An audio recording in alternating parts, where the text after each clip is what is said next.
Hey there! If you're enjoying this, don't forget to hit that like button and subscribe to the channel. Tell me, where in the world are you tuning in from? And what time is it for you right now? Now picture this. It's the year 1332 BC. You are in Thebes, Egypt, under the scorching, relentless sun.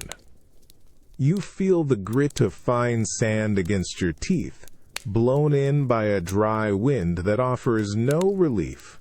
The air shimmers above the hot, baked earth, blurring the colossal statues in the distance. A wave of heat rises from the stone blocks you are helping to heave, radiating through the worn leather straps that chafe your shoulder. Each breath you take is thick with dust, and the metallic tang of sweat from countless bodies toiling alongside yours. You strain, muscles burning, responding to the silent, rhythmic chant of the foreman, a low growl that pushes you forward. Your gaze, squinting against the blinding light, is drawn upwards. Not to the half-finished walls of the temple, but to the sun itself. Ra. It hangs there, immense and indifferent, a disk of molten gold in an endless, cloudless sky. It's not just light, it's a presence. You feel its weight, its ancient, all-seeing stare upon your bent back, upon every chipped stone, every strained muscle. You try to look away, but it's as if the sheer intensity of its light has burned itself into your vision, a phantom afterimage that follows you even when your eyes are cast down. A man beside you stumbles, his knees buckling under a stone far lighter than yours. No one stops. His eyes, wide and unfocused, reflect that same burning disk. You offer a quick, almost imperceptible glance. A shared understanding of the invisible burden pressing down on everyone here. It's more than just the physical labor. It's the constant, unblinking witness of the world above. It strips away pretense, exposes every weakness, every moment of doubt. There's no hiding from it. Not out here. Not ever. You pull again, feeling the stone shift, a tiny victory against an overwhelming force. You realize that even as you move these massive blocks, building monuments to gods and kings, you are just a speck under that eternal eye. And perhaps that is the most profound fear of all, to be seen fully and completely by something utterly indifferent to your existence, yet undeniably powerful. You smell the sharp, earthy tang of freshly turned soil, carried in on a servant's sandals, mingling strangely with the sweet, almost cloying perfume of rare frankincense burning in a nearby censer. The cool, dry air of the audience chamber pricks at your exposed skin, a stark contrast to the stifling heat that still grips the city beyond these thick stone walls. You stand in the periphery, a silent observer, your gaze fixed on the dais where the Pharaoh sits. He's not in ceremonial regalia, but in simpler linen, head bowed slightly, eyes scanning a stack of papyrus scrolls. These aren't grand decrees or declarations of war. These are reports, dispatches from the southernmost reaches of the two lands, detailing an unexpected shift in the Nile's currents, whispers of unrest among the field workers in the delta, a troubling blight on the harvest in the western oases. You watch his hand, usually so steady, clench imperceptibly around a polished stone he holds, a scarab amulet perhaps. The hushed tones of his vizier barely disturb the profound silence of the chamber as he recounts the troubling omens. No one here speaks loudly. Every sound feels amplified by the immense weight of expectation that fills the space. You feel the collective breath of the kingdom held, every eye, seen and unseen, fixed on this man. It isn't just politics or governance you witness. It's the cosmic dance of order and chaos. If the Nile fails to flood properly, if the harvest falters, if unrest festers, it is a sign that Ma'at, the delicate balance of truth and justice, has been disturbed, and it is his sacred duty, his very purpose, to restore it. You catch a glimpse of the high priest beside him, his expression a mask of quiet anxiety, his hand unconsciously clutching the feather of Ma'at hanging from his neck. You perceive the fear emanating from the throne, not of personal death, but of something far grander, far more devastating. It's the dread of failing the gods, of allowing Isfet, the force of chaos, to gain even a toehold in the land. The weight of millions, of the very cosmos, seems to settle on his regal shoulders. You realize that a pharaoh's true burden isn't just to rule, but to be the living embodiment of cosmic order itself, to hold back the encroaching darkness with every breath, every decision. To fail means not just personal ruin, but the unraveling of the world. You feel the sudden dry hiss cut through the oppressive silence of the subterranean passage, a sound that immediately makes the hair on your arms stand on end. You are deep beneath the sprawling palace complex, far from the gilded halls above, where the air hangs thick and cold, carrying the faint, earthy scent of ancient stone and accumulated dust. Your heart, without conscious command, immediately leaps into a frantic rhythm, pounding against your ribs like a trapped bird. Every shadow cast by the sputtering oil lamp you clutch seems to lengthen, to twist into watchful, ominous forms in the constricted space around you. You freeze, every muscle tensed, straining your ears to pinpoint the source. The air, already heavy with the weight of centuries, suddenly feels charged with a palpable tension, a quiet threat that goes beyond mere darkness. You take a slow, almost imperceptible breath, the metallic tang of fear already on your tongue. Your hand instinctively drops to the hilt of the small utilitarian dagger tucked into your belt, the cool ivory, a small anchor in the growing unease. Your eyes, usually sharp, dart frantically, searching for any flicker of movement in the low, unreliable light. It comes again, closer this time, a soft, sibilant whisper that seems to coil around your ankles, a sound that hints at scales scraping against rough stone. You press yourself against the cold, uneven wall, feeling the damp chill soak through the thin linen of your tunic, sending shivers through your core. Is this the hiss of a common desert viper, a stray predator seeking refuge in the palace's forgotten depths? Or is it something more insidious, a metaphor made real, a whisper of the treacherous world of ambition and betrayal that often slithered through the courts of powerful men? You feel a distinct prickling sensation on the back of your neck, a chilling awareness that you are utterly, terrifyingly not alone in this labyrinth of secrets. The hiss echoes, seemingly from all directions at once, an unsettling auditory illusion in the enclosed space, amplifying the sense of being surrounded. You take a slow, deliberate step forward, then another, your bare feet making almost no sound on the dusty, packed earth floor. The lamp flickers violently, threatening to extinguish, plunging you into absolute darkness. You reach a narrow alcove, shrouded in even deeper shadow, the kind of darkness that seems to absorb light rather than merely block it. You glimpse a flicker, a subtle undulating shifting in the profound gloom. A pair of unblinking, obsidian eyes, reflecting the dim light like polished stone, meet yours for a fraction of a second. They hold a cold, ancient intelligence before they vanish as quickly as they appeared. The hiss comes again, a final, chilling note of warning, receding into the deep crevices of the stone, fading like a nightmare at dawn. You stand there, breath hitched in your throat, the scent of stagnant air suddenly heavy with a new, distinct musky odor.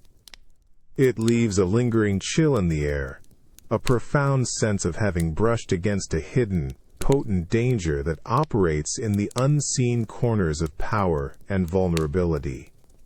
You realize that the true terror isn't just the fangs or the venom, but the unseen poison, the silent, slithering threat that waits just beyond the comforting reach of light, always poised, always ready to strike when you least expect it.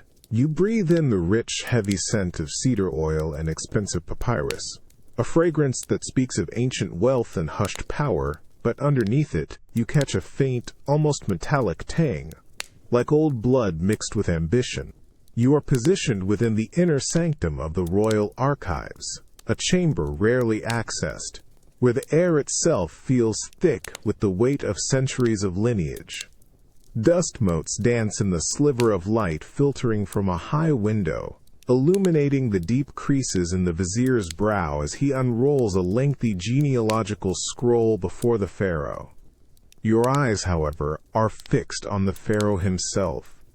He sits not on his formal throne, but on a simpler, carved ebony chair, his posture rigid, his gaze sharp as it traces the intricate hieroglyphs depicting his ancestors. His elder son, the designated heir, stands a respectful distance away, his face carefully impassive. You perceive a flicker in the pharaoh's eye, a tightening around his mouth, as he gestures for the vizier to halt his recitation at a specific point on the scroll. It's a lineage that appears robust, unbroken, yet you feel a profound tremor of instability beneath the surface of this regal display. You notice the quiet, almost imperceptible shift in the heir's stance, a subtle clenching of his hands by his side. There's a tension in the room, a silent current of anxiety that isn't about war or famine, but about bloodlines and the fragile thread of succession. The pharaoh's concern isn't about his own mortality. It's about the perpetuation of his very name, his legacy, his dynasty. You see him lean forward slightly, his eyes still fixed on the scroll, then glance at his son. It's a look that carries an immense unspoken burden, a silent question of capability, of fortitude, of whether this young man possesses the unyielding will needed to command a kingdom and hold the favor of the gods. A scribe carefully places another, older scroll beside the first, its edges frayed with age. You feel the collective unease in the chamber, a shared understanding that this isn't just a record of birth.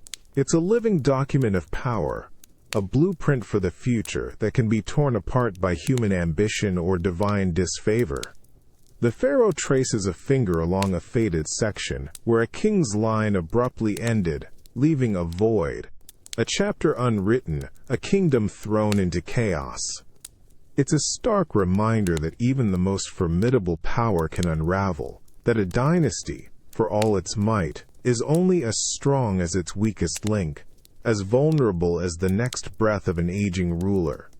You realize that for all their divine right and monumental power, what truly haunts the pharaohs is not the certainty of their own death, but the terrifying possibility that their carefully constructed world, their enduring name, their very lineage, might cease to be. To be the end of a line, to witness the unmaking of all that was built, that is the cold, silent fear that chills the blood, even in the heart of the sunniest kingdom. You are assaulted by the putrid, sickly sweet stench of decay, a heavy blanket that clings to your nostrils, making your stomach clench. It's the smell of fields that should be vibrant green and bursting with life, now a sodden, brown ruin. You stand on the edge of what was once a sprawling wheat field, the usually fertile black soil now a cracked, dry crust, punctuated by the shriveled, blackened stalks of a failed harvest. The air, typically vibrant with the hum of insects, is eerily quiet, save for the faint, mournful wail of a distant mother, a sound that carries the weight of starvation.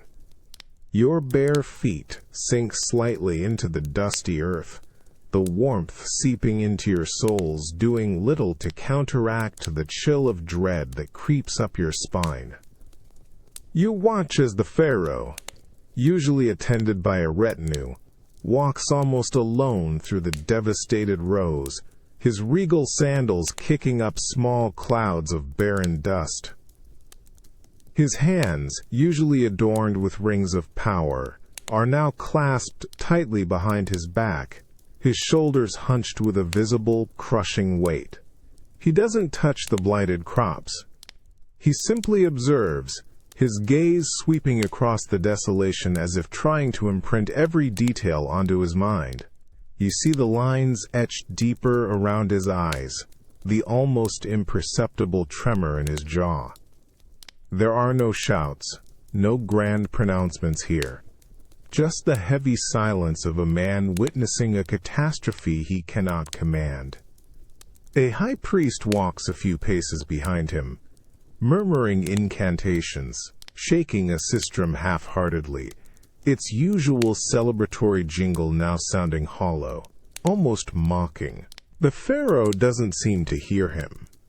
His eyes are fixed on the horizon, where the distant Nile, the very lifeline of Egypt, seems to mock him with its absence of floodwaters.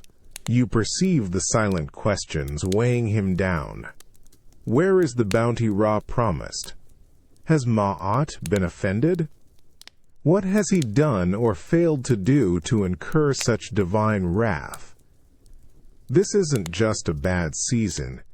It's a direct challenge to his divine mandate, a stark signal that the gods may have turned their faces away.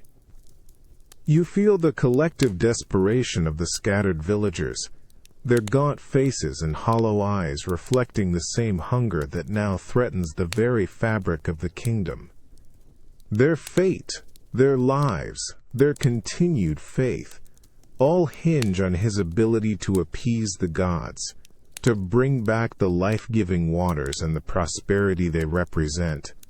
You realize that this silent, creeping devastation is a profound and terrifying fear, not the fear of an assassin's blade or a foreign army, but the terror of watching his people starve, of failing to uphold his sacred duty, of witnessing the slow, agonizing unmaking of the harmony he has sworn to protect.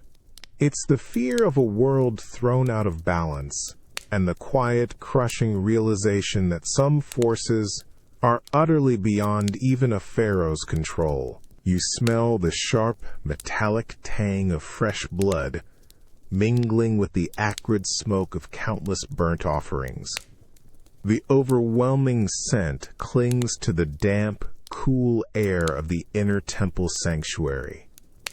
Your bare arm, goose-pimpled from the chill, brushes a cold stone pillar, slick with oily residue from prolonged rituals. The low, guttural chant of the priests echoes around you, a relentless drone that vibrates in your very bones, pressing in from all sides. You watch the pharaoh, not on his throne, but kneeling before a towering statue of Sobek, god of the Nile. His ornate regalia is replaced by simple, unadorned white linen, stained with ash and dust from endless supplication. His face, visible in the flickering torchlight, is gaunt, etched with a hollow desperation that strips away all vestiges of divine majesty. It's not hunger for food that thins his features. It's the gnawing, consuming hunger for answers, for intervention, for his kingdom's very lifeblood to be restored. His hands, usually strong and commanding, are clasped, trembling slightly as he pours a final libation onto the altar, the liquid hissing on the hot stones. You catch a glimpse of his eyes, sunken, bloodshot, reflecting an almost wild, desperate glint. He glances at the chief priest, whose face is a mask of weary deference, offering only a slight, imperceptible shake of his head.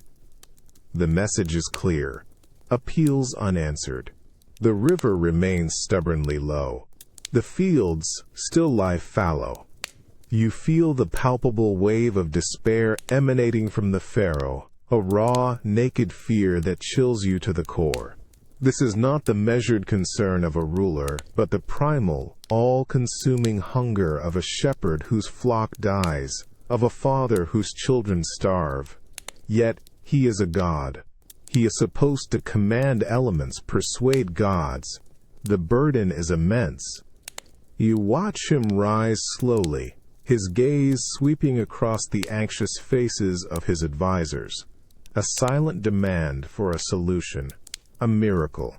Something to satiate this terrible need to save his people, to save his divine image. You see his jaw clench, a muscle twitching violently. A silent, terrifying resolve hardens in his eyes. He is a god-king, and if the gods will not yield, if nature defies him, then he will seek other means. This isn't a man contemplating defeat. It's a man driven to the edge, ready to grasp at any power, any desperate measure, to fill the gaping void threatening to swallow his kingdom whole. You realize that sometimes the greatest hunger isn't for life, but for the power to prevent death, and that hunger can drive a god-king to actions far beyond the ordinary, actions born of an unbearable, desperate need to control the uncontrollable. You feel it, a searing, insistent throb deep within your jaw, a relentless agony that eclipses all else. It began as a dull ache, a minor annoyance, but now it flares, a hot, venomous spark shooting through your face, making your eye water uncontrollably. The air in your private chambers, usually fragrant with lotus and myrrh, now seems to carry only the metallic tang of something sour and infected in your mouth. You press a hand to your cheek, the skin beneath your palm radiating an unnatural heat, a counterpoint to the cold, polished obsidian of the mirror before you. You stare at your reflection, at the visage of the god-king, usually so composed, so unyielding. But today, the left side of your face is subtly swollen, distorting the familiar lines of power. Your eye, usually sharp, holds a watery glaze from the constant irritation. A low groan escapes your throat, not a sound of weakness, but one of raw, inescapable discomfort. You watch, as a royal physician, his face a mask of anxious deference, approaches with a small, intricately carved bone probe. He moves with such caution, as if fearing that any sudden movement might shatter your fragile composure.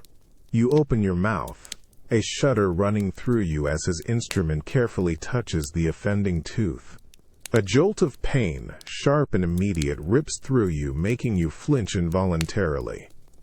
The physician immediately withdraws, his eyes wide with a mixture of apology and terror.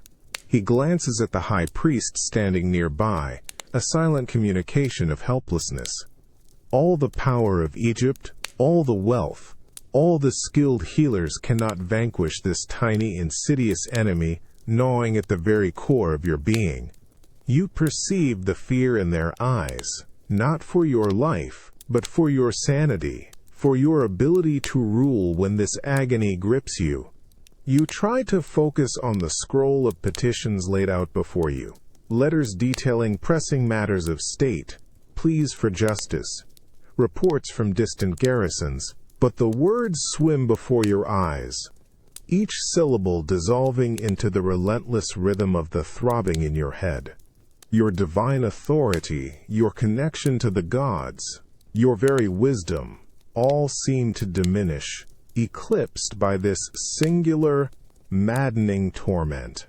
You clench your fists, digging your nails into your palms, a desperate attempt to anchor yourself, to feel something other than this internal inferno. You realize that even a pharaoh, an embodiment of the gods, is not immune to the simplest, most brutal vulnerabilities of the flesh. This pain isn't an enemy you can command or defeat in battle. It's an internal siege, a constant, humiliating reminder of your own fragile humanity. And in that moment, as you taste the bitter, coppery hint of blood, you understand that the deepest fear might not be death, but the relentless, undignified assault on your mind and body by something as small and petty as a rotting tooth, an agony that reduces a god to a mere suffering man, unable to escape his own physical prison. You taste the faint metallic tang in your mouth each morning, not of blood this time, but of something far more insidious, the creeping erosion of your own vitality. It lingers even after the strongest mints, a constant reminder of the unseen processes at work within you. As you raise your arm to receive the royal armlet, you feel a distinct tremor in your hand, a subtle wavering you've only recently noticed. The heavy gold feels heavier than usual, a familiar weight now tinged with a new, uncomfortable sensation of effort. You are in your private dressing chamber. The air, cool and still, scented with rare oils and clean linen. Your closest attendants move with their customary hushed efficiency, but you perceive a new, almost imperceptible hesitation in their movements, a subtle shift in their gaze.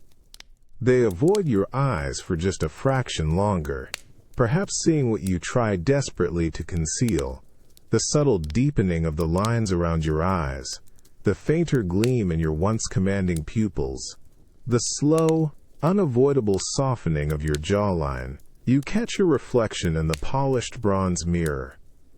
It is still the face of the pharaoh, the living god, but it is also the face of a man who is undeniably aging.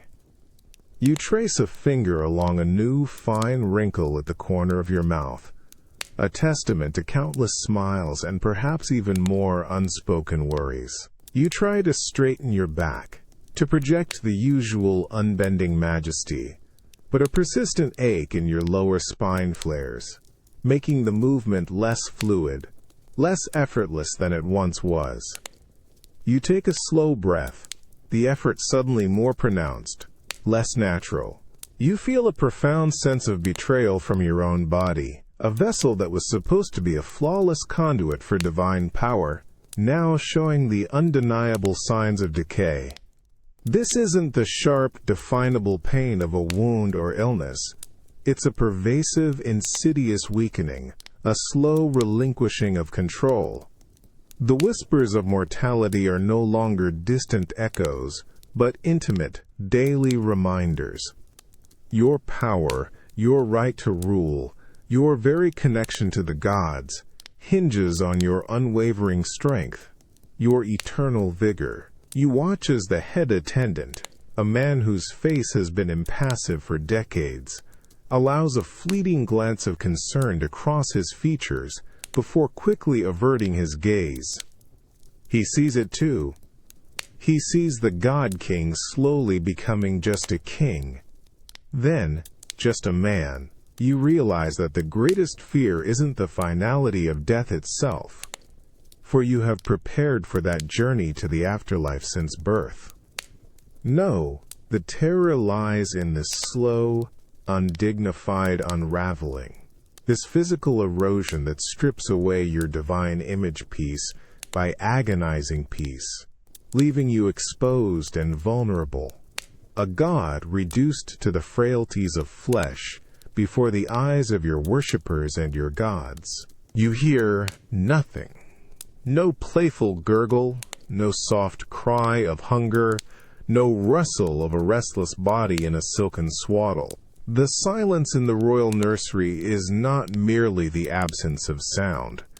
It's a deep, cavernous void that swallows every other noise, leaving behind an oppressive, heavy stillness. You feel the cool, dry air brush against your cheek, carrying the faint scent of unused linen and the ghosts of hopeful frankincense, not the sweet, cloying smell of baby milk or fresh powder.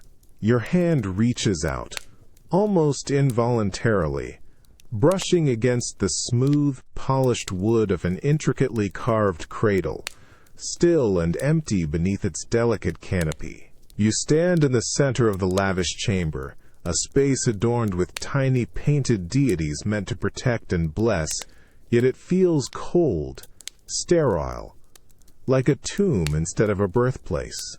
Your gaze sweeps across the pristine miniature clothing, the small, untouched toys, a wooden ibex, a tiny ivory bird, all arranged with meticulous care, waiting. But for whom?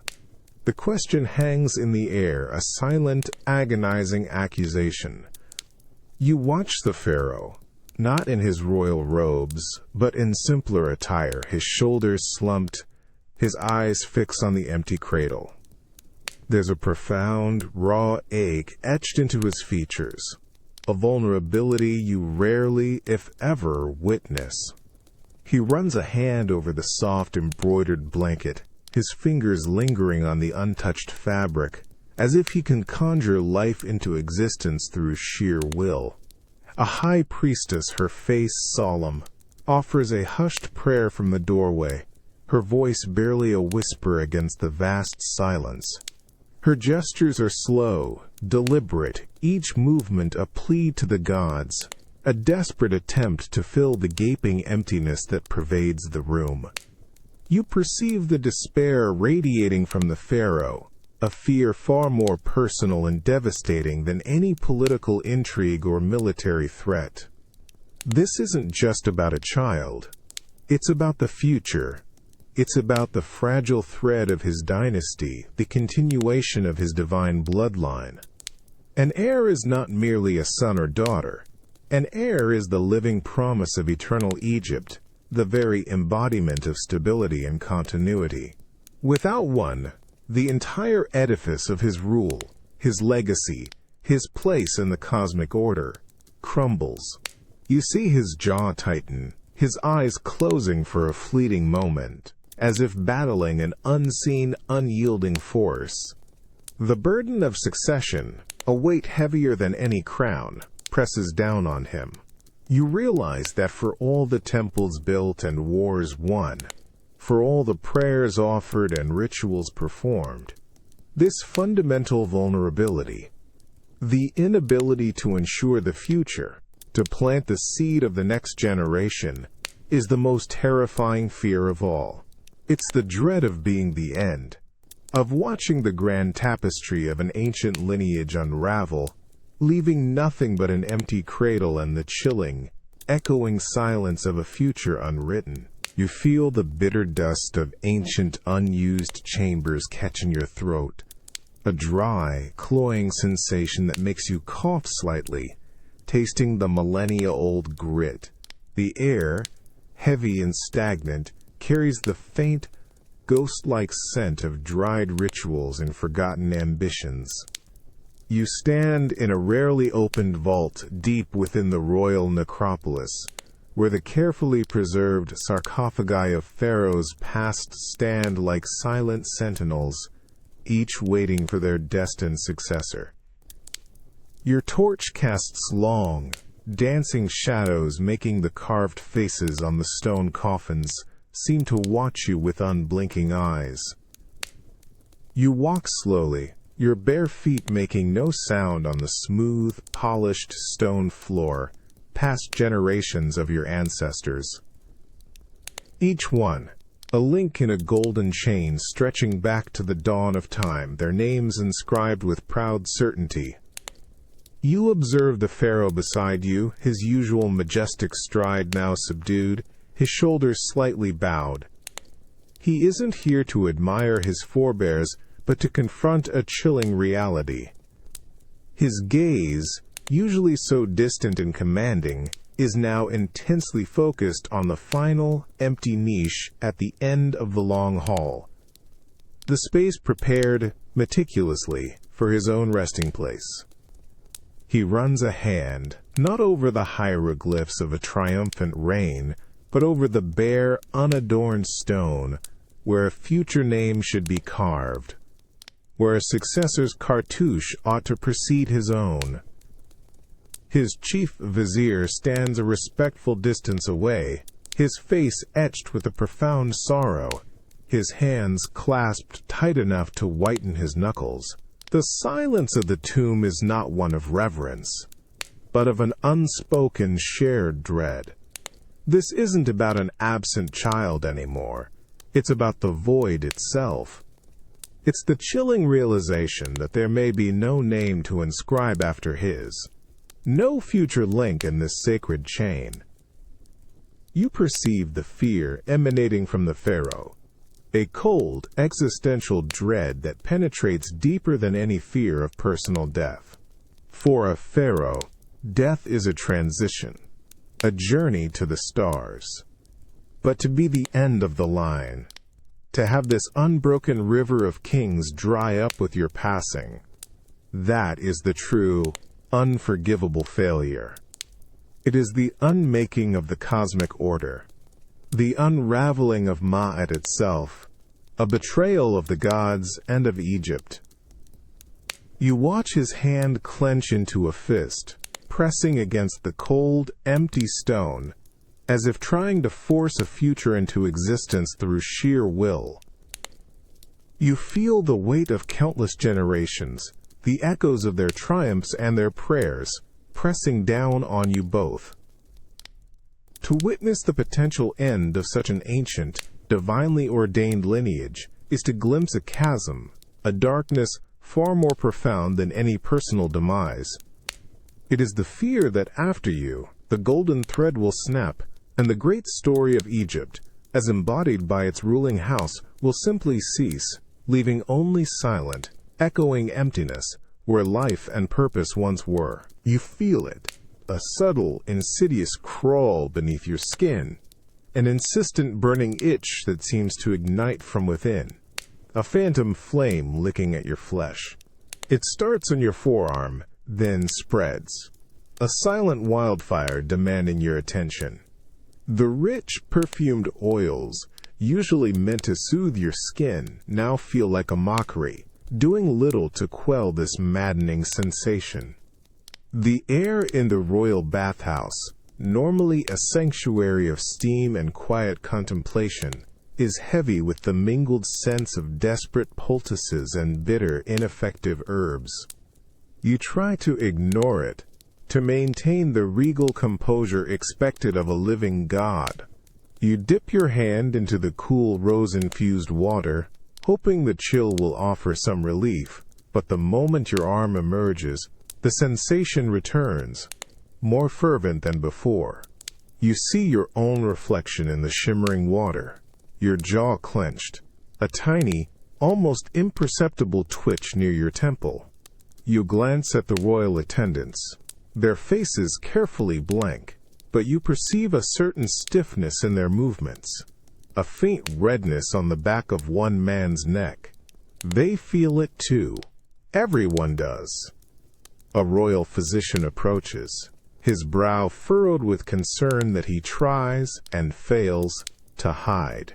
He carries a small alabaster jar, its contents a thick, soothing balm that you know from past attempts offers only fleeting comfort.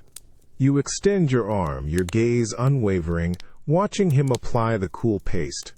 For a brief moment, a wave of relief washes over you, but you know it's temporary. It's not a wound you can bandage, or a fever you can break with cooling compresses. This is an enemy that lives beneath the surface, invisible, intangible, yet devastatingly real. You perceive the fear in the physician's eyes, a helplessness that mirrors your own. It is the dread of an unseen foe, a curse that spreads without explanation, without obvious cause. The common ailments, the broken bones, the fevers, these are understood, battled with known remedies. But this burning internal disquiet, this creeping affliction that saps energy and concentration, defies all their knowledge.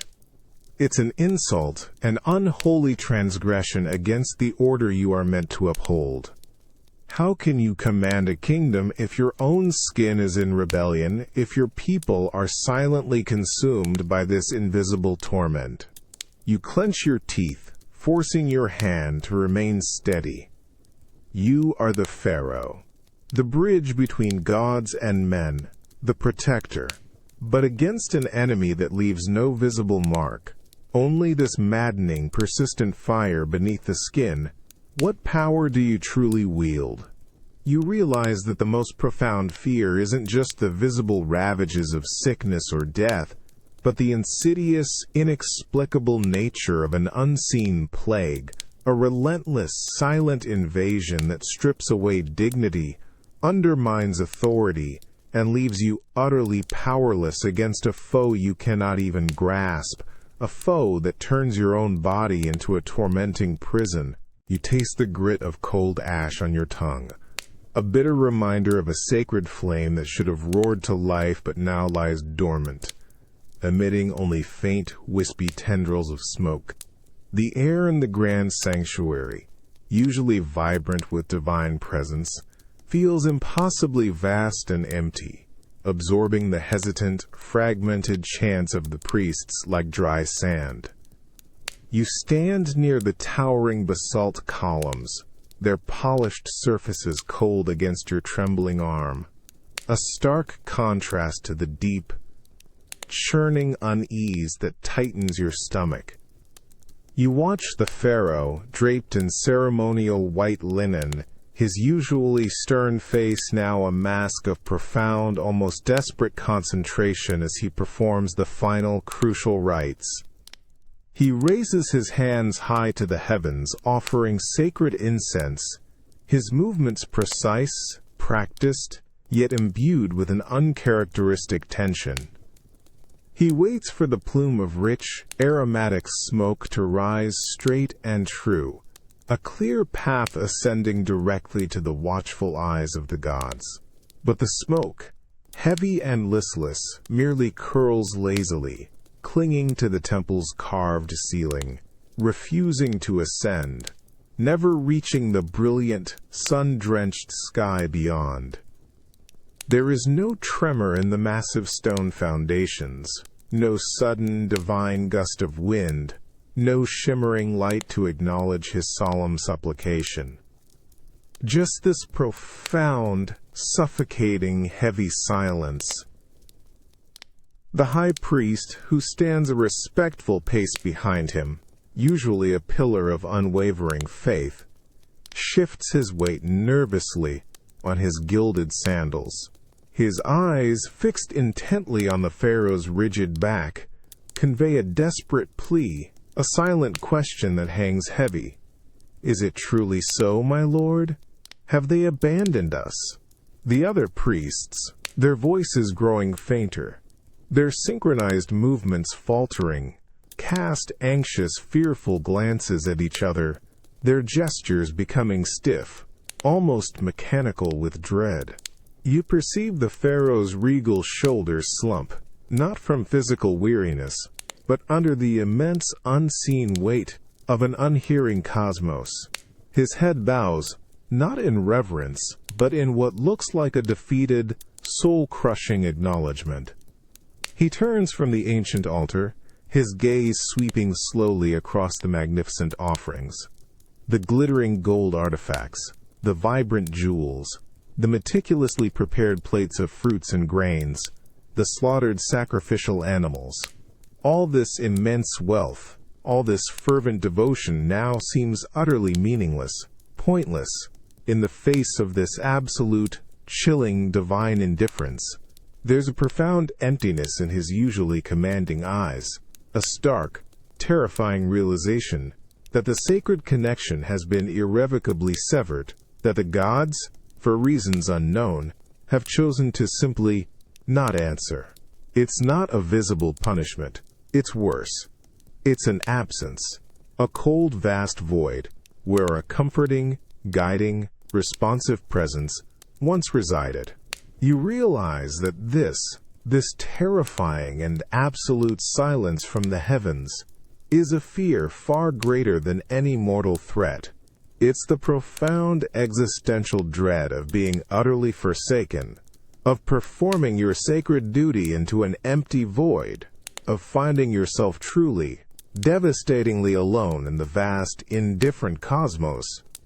For a living God, the embodiment of divine will on earth, to be abandoned by the very deities who grant your power and legitimize your rule, is to face the ultimate unmaking, to become a king stripped naked of his divinity, a powerful voice unheard, echoing uselessly in an empty heaven. It's the realization that without the gods, favor, even a pharaoh is just a man, adrift in a universe that has ceased to care. You hear it.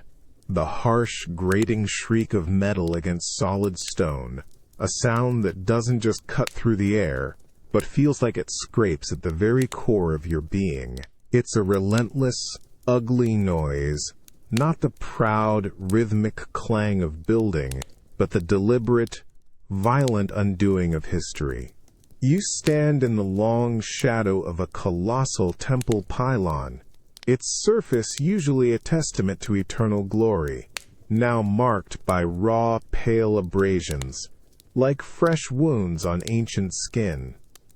The fine, sharp dust of pulverized sandstone coats your tongue, a gritty, bitter taste that clings to your mouth, mirroring the profound unease settling deep in your gut. It smells of dead stone, of erased lives. You watch the workmen, their faces impassive, their hammers rising and falling with brutal, unfeeling efficiency.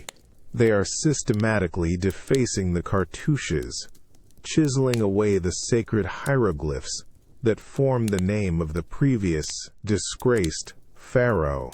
Each strike is a deliberate blow, not just to the physical stone, but to the very essence of that ruler's existence, a sentence of oblivion. You see a foreman, his brow furrowed, pointing to another section, demanding greater speed, greater thoroughness, a quiet urgency in his gestures.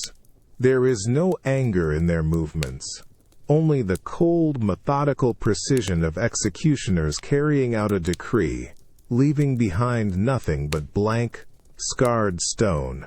Your gaze fixes on a half-erased image on the vast wall, a king's profile, once proud and unyielding, now jagged and broken, his eye gouged out, his mouth silenced forever. The vibrant colors that once brought him to life are flaking away, revealing the dull gray rock beneath. You feel the chill that creeps up your spine, a cold, inescapable realization that this fate, this damnatio memoriae, is a horror far more profound than any physical death. Death is a transition, a journey to the field of reeds. But this is to be unmade, to have your very essence, your life's work, your divine connection, your enduring spirit scrubbed from memory, from the very stones you built to ensure your immortality. The sun, usually a comforting symbol of Ra, now seems to mock you, illuminating the destruction with harsh, unforgiving clarity, ensuring every detail of the erasure is visible. You perceive the silent, terrifying horror that emanates from this scene, a fear not just for the erased king, but a visceral dread that seizes you. Every monument you build, every temple you dedicate, every single name you engrave, is a desperate prayer against this very outcome.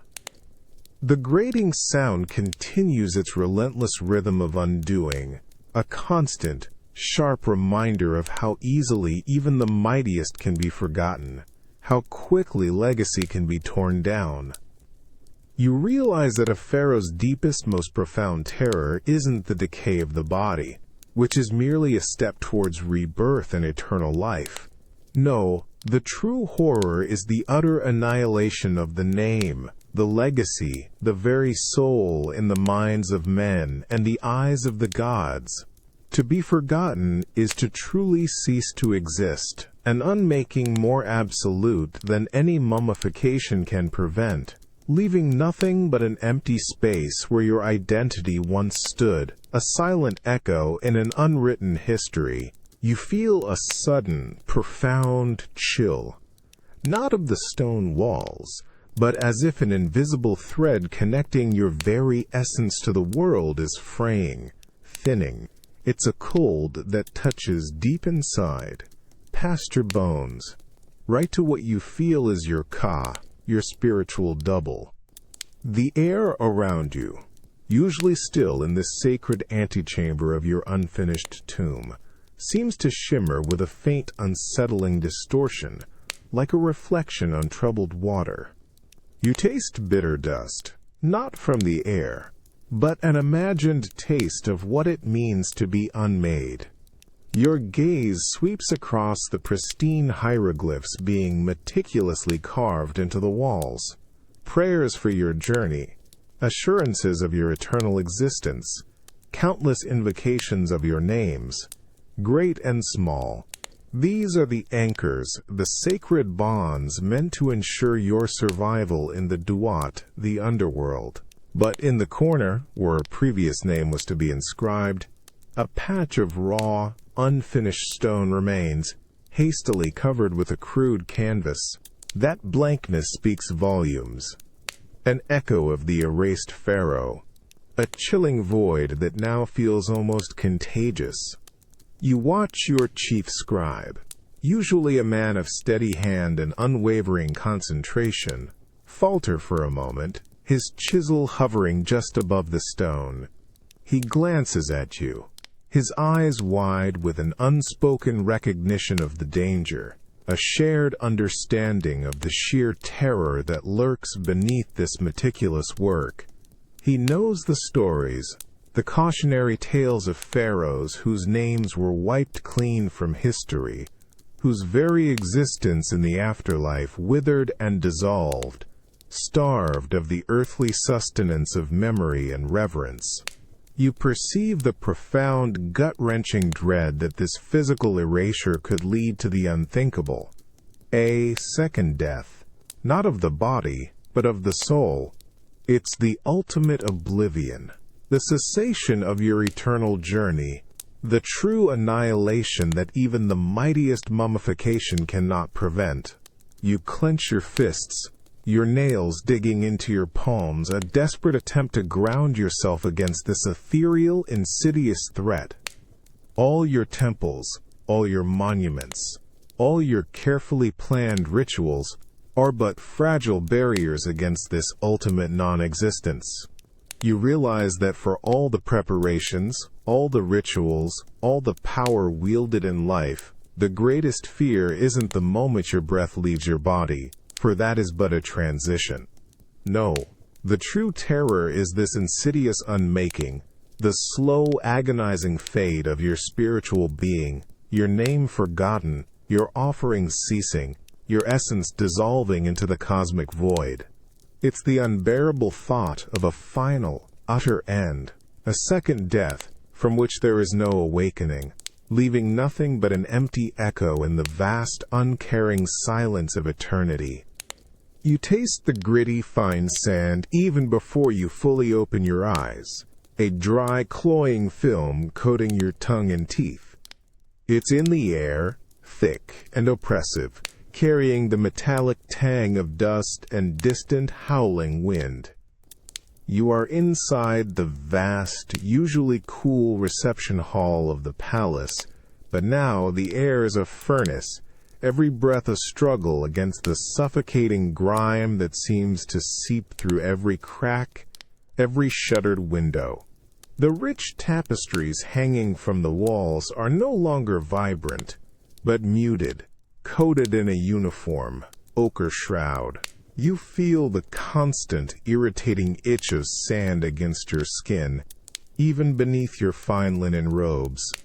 It crawls into your eyes, making them water and burn, blurring your vision as you try to scan the dimly lit chamber. Every surface you touch is covered in a gritty layer, the polished black granite pillars now dull and rough. A low, persistent moan of the wind outside, a sound like a grieving beast, rattles the heavy bronze doors, making the very stone foundations of the palace seem to shudder. It's a noise that carries the raw, untamed power of the desert, mocking the carefully constructed order within. You watch the pharaoh, standing at the head of the chamber, usually a figure of unyielding stillness. But now, even he seems restless, his fingers drumming an almost imperceptible rhythm on the armrest of his informal throne. His face, usually a mask of divine composure, is subtly strained, his eyes narrowed against the ever-present particles in the air. He coughs, a dry, hacking sound that he quickly suppresses, glancing around the chamber with a heightened, almost frantic intensity. The royal attendants move with a hurried, anxious energy, constantly wiping down surfaces, fighting a losing battle against the omnipresent dust. You perceive the profound unease emanating from him, a fear that isn't of an enemy army or a political rival. This is the dread of nature unleashed, of the desert itself rising up in rebellion against human order, against the very concept of Ma'at. The Khamsin isn't just weather, it's a chaotic force, disrupting trade, blinding travelers, ruining crops by burying them under dunes. It challenges his divine mandate to maintain harmony, to ensure the prosperity of the two lands. How can he command the sun and the Nile when even the air he breathes rebels? You clench your jaw, tasting the grit again, feeling the sand cling to your eyelids. You realize that for all the monuments built and gods appeased, the pharaoh's deepest fear is this visceral, undeniable powerlessness in the face of nature's fury. It's the terror of chaos made manifest, a suffocating, unrelenting force that reminds him, and everyone around him, that even a living god is just a man, trapped in a world that can, at any moment, decide to simply bury him and all his grand designs beneath an endless, indifferent wave of sand. You feel it, a deep, unsettling vibration that rumbles beneath your bare feet, originating from somewhere far below the palace's ancient foundations. It's not the familiar tremor of distant thunder, but a restless, growing unease that seems to thrum through the very bedrock of the world. The air in the usually stable, heavily fortified throne room feels thin, charged with an invisible pressure, carrying the faint, metallic scent of ozone and something far older, something primordial. Your hand instinctively grips the smooth, cold granite of your throne's armrest, seeking purchase, an anchor against this unseen instability. You watch the oil lamps hanging from the vaulted ceiling. Their flames, usually serene, now flicker erratically, casting wild, dancing shadows that make the carved deities on the walls seem to writhe, their expressions twisting into grimaces. The colossal stone doors at the far end of the chamber, solid and immovable, groan faintly on their ancient hinges, a sound like a beast stirring from a long slumber. Your gaze, usually steady and commanding, darts around the room, searching for a visible cause, a tangible enemy to confront. But there is nothing, only this pervasive, bone-deep sense of imbalance.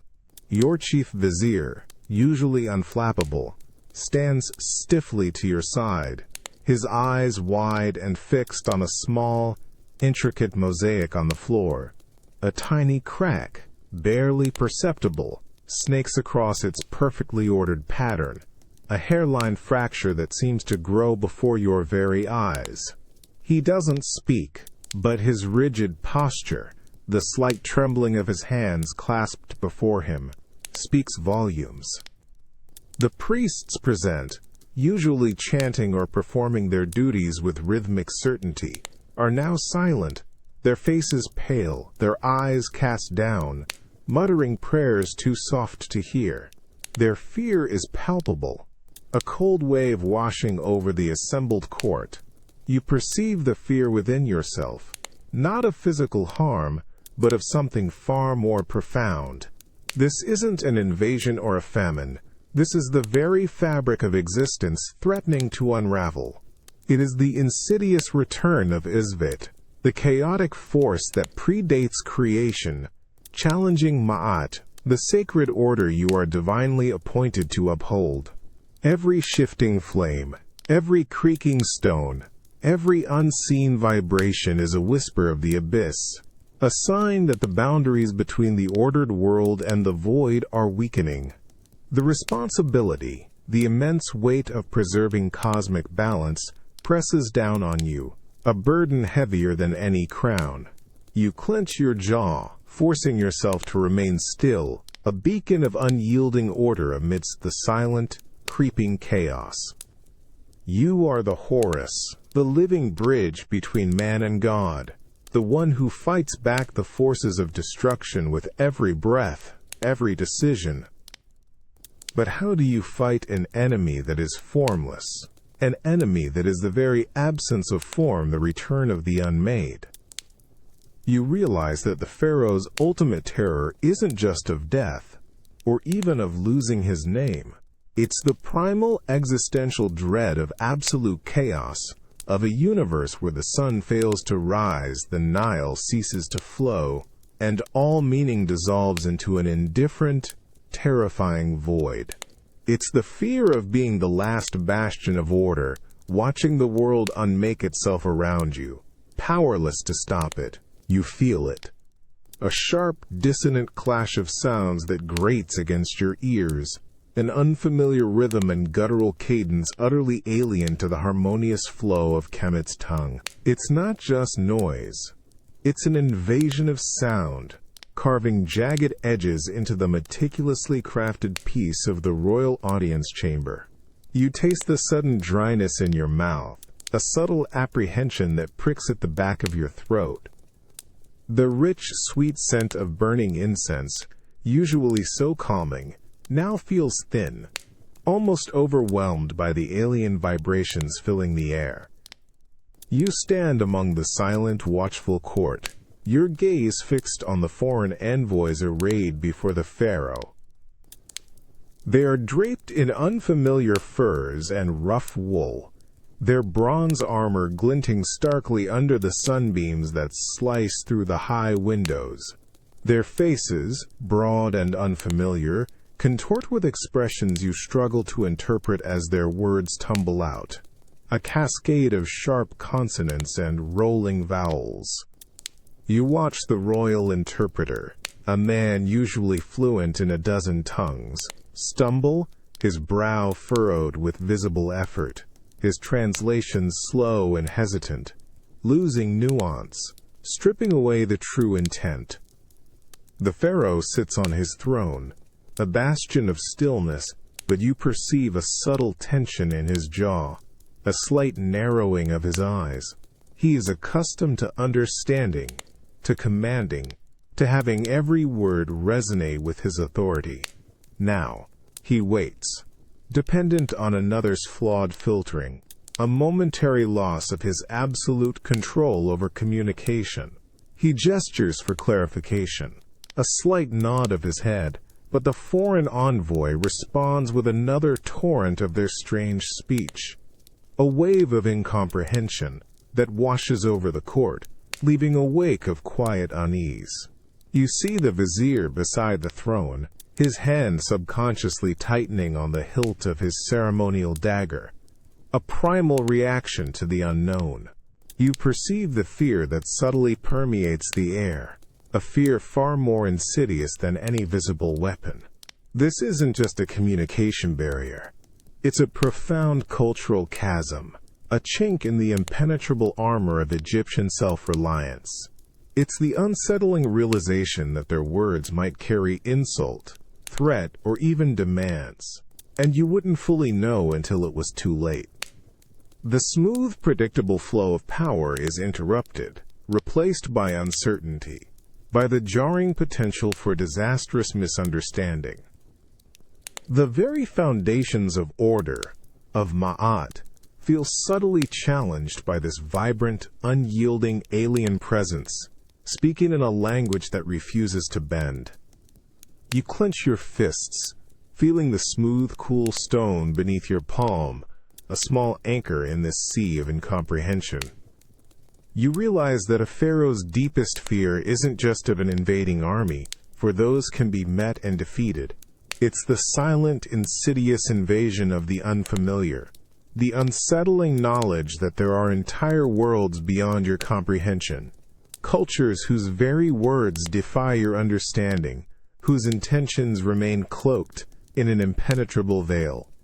To be unable to truly hear, to truly know the hearts of those who stand before you, in your own court, is a profound and terrifying loss of power, a frightening glimpse into a vast, uncontrollable outside world that refuses to speak your language. You catch a strange, metallic tang on the breeze, something like unfamiliar wood smoke mixed with the unusual sweetness of foreign spices. A scent entirely alien to the familiar aromas of the market below. It clings to your nostrils, a subtle invasion that feels out of place in the ancient, settled air of Egypt. You are standing on a high balcony overlooking a bustling section of the capital, a place usually vibrant with the familiar cries of vendors and the rhythmic clang of local artisans. But today the soundscape is subtly different. There's a new, higher-pitched chatter, a grating, unfamiliar cadence mingling with the comforting flow of Kemet's tongue. Your gaze sweeps across the crowded thoroughfare. You notice the splash of unfamiliar dyes on cloth, the strange cut of tunics worn by merchants whose features are distinctly non-Egyptian. Their stalls offer wares you don't recognize, pottery with different glazes, tools of foreign make, glinting silver instead of gold. You see a cluster of children, their skin a shade darker or lighter than is common, playing a game you've never witnessed, their shouts echoing in a tongue not wholly Egyptian. It's not an invasion by force, but a slow, creeping assimilation, a blending that blurs the edges of the world you know. You watch the pharaoh beside you. He stands perfectly still, his hands clasped behind his back, his profile etched against the setting sun. His eyes, usually distant and commanding, now hold a profound, almost bewildered focus as he observes the scene below. You perceive a tremor of profound unease in him, a fear that is not of war or famine, but of something far more insidious. He points with a subtle, almost imperceptible gesture to a newly erected building in the distance, its architecture angular and stark, jarring against the flowing lines of traditional Egyptian design. It's an outpost, a trading house, foreign in every stone. You feel the ground beneath your feet, the very bedrock of Egyptian tradition seem to subtly shift. It's not a violent quake, but a quiet, constant erosion. This isn't just about welcoming foreign trade. It's about the slow, inevitable dilution of what it means to be Egyptian. Ma'at, the divine order, is not just about justice and balance. It's about the unique, sacred identity of the two lands, divinely ordained and immutable since creation. To see it changing, piece by piece, blended and altered, is to witness the very essence of the kingdom slowly becoming unrecognizable. You clench your jaw, a cold, bitter taste of realization filling your mouth. You realize that a pharaoh's deepest terror isn't just the death of his body, or even the erasure of his name. It's the far more existential dread of the crumbling of the known world, the gradual, relentless erosion of the unique identity of his sacred land. It's the fear that one day the familiar will vanish, replaced by something alien, something less, something that is no longer Egypt at all. To witness the slow, undeniable unmaking of his entire civilization, not by force, but by the relentless tide of change, is to face an oblivion far more profound than any personal demise. You smell it first, a cloying sweetness of frankincense battling with a sharp, coppery tang that catches at the back of your throat, an unnatural, unsettling blend. It's a desecration of the sacred air, a violation of the senses. You are in a small, rarely used side chamber of the high temple, typically reserved for purification rites. But now, a cold dread settles in your stomach as your bare feet touch something slick and wet on the polished stone floor. Not spilled water, but something thicker, darker, unmistakably congealing. The light filtering in from a single high window seems too harsh, too revealing, illuminating streaks that twist your gut. You freeze, your breath catching. The hushed reverence of the main temple feels miles away. Here, the silence is thick, suffocating, broken only by the frantic pounding of your own heart. Your gaze sweeps the small space, searching for the source of this grotesque tableau. You see it, a broken ritual vase, its contents spilled, not sacred oil, but more of that dark, glistening fluid. Nearby, a discarded, jeweled dagger lies glinting, a stark, terrifying contrast to the serene carvings of offering scenes on the walls.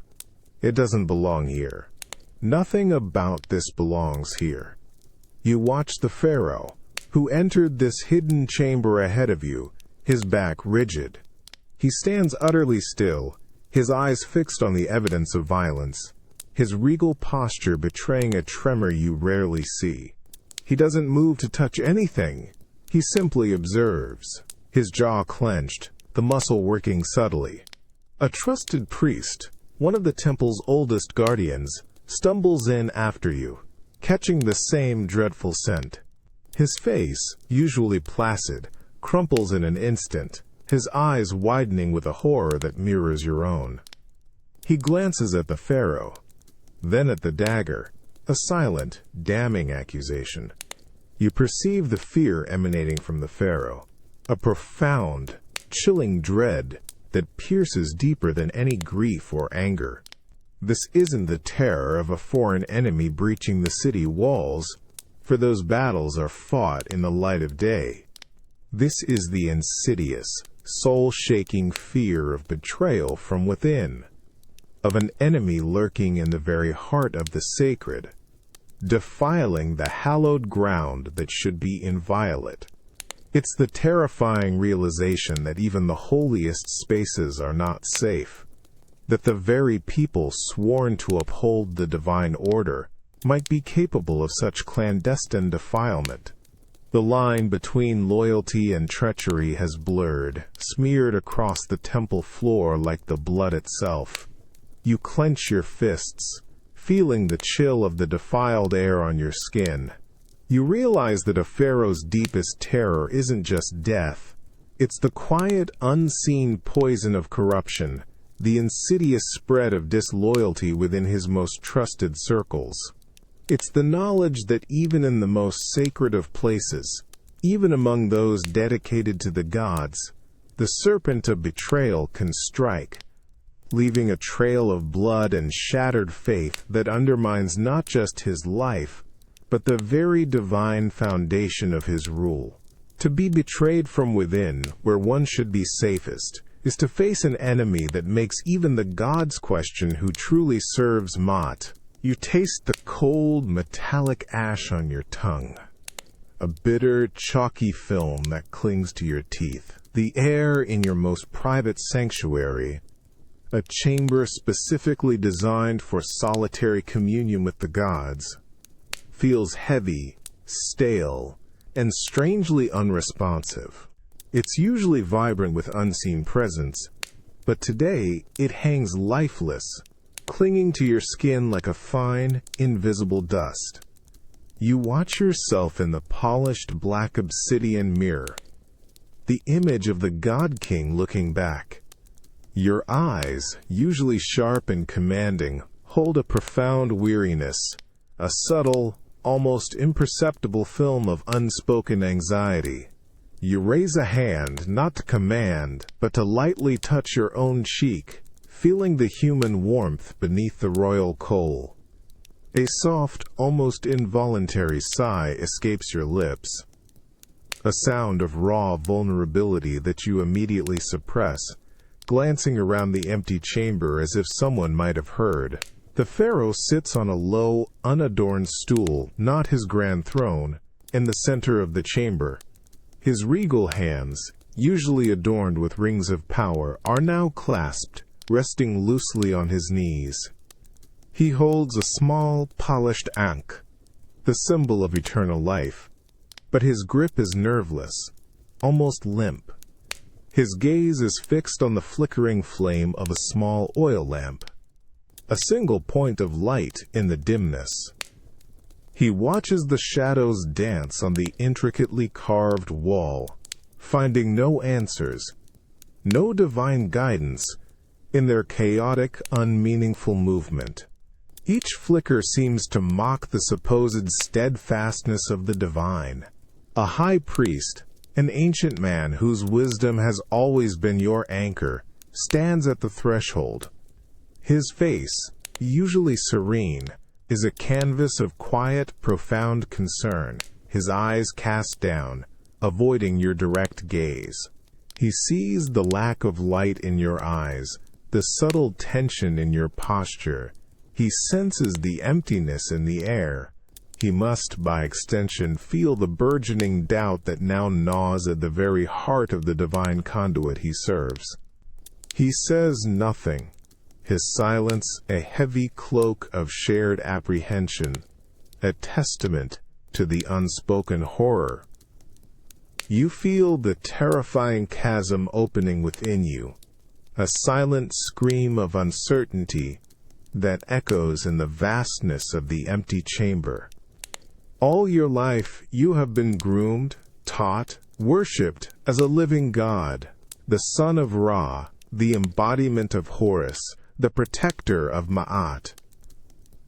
You have performed the countless rituals, commanded the vast armies, ensured the prosperity of the two lands.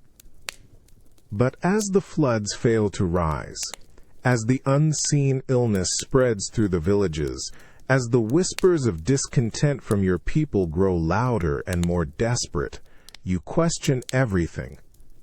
Are these setbacks merely challenges to your mortal strength, or are they profound, damning signs? Signs that your divinity is a hollow promise, that the gods have truly turned their faces away, or, worse, that they were never truly listening to you at all, that your connection was always an illusion? This isn't just personal self-doubt. It's a cosmic tremor, threatening to shatter the very universe you are sworn to hold together. You clench your jaw, forcing your hands to remain steady on the ankh, trying desperately to push away the cold, creeping tendrils of these forbidden thoughts.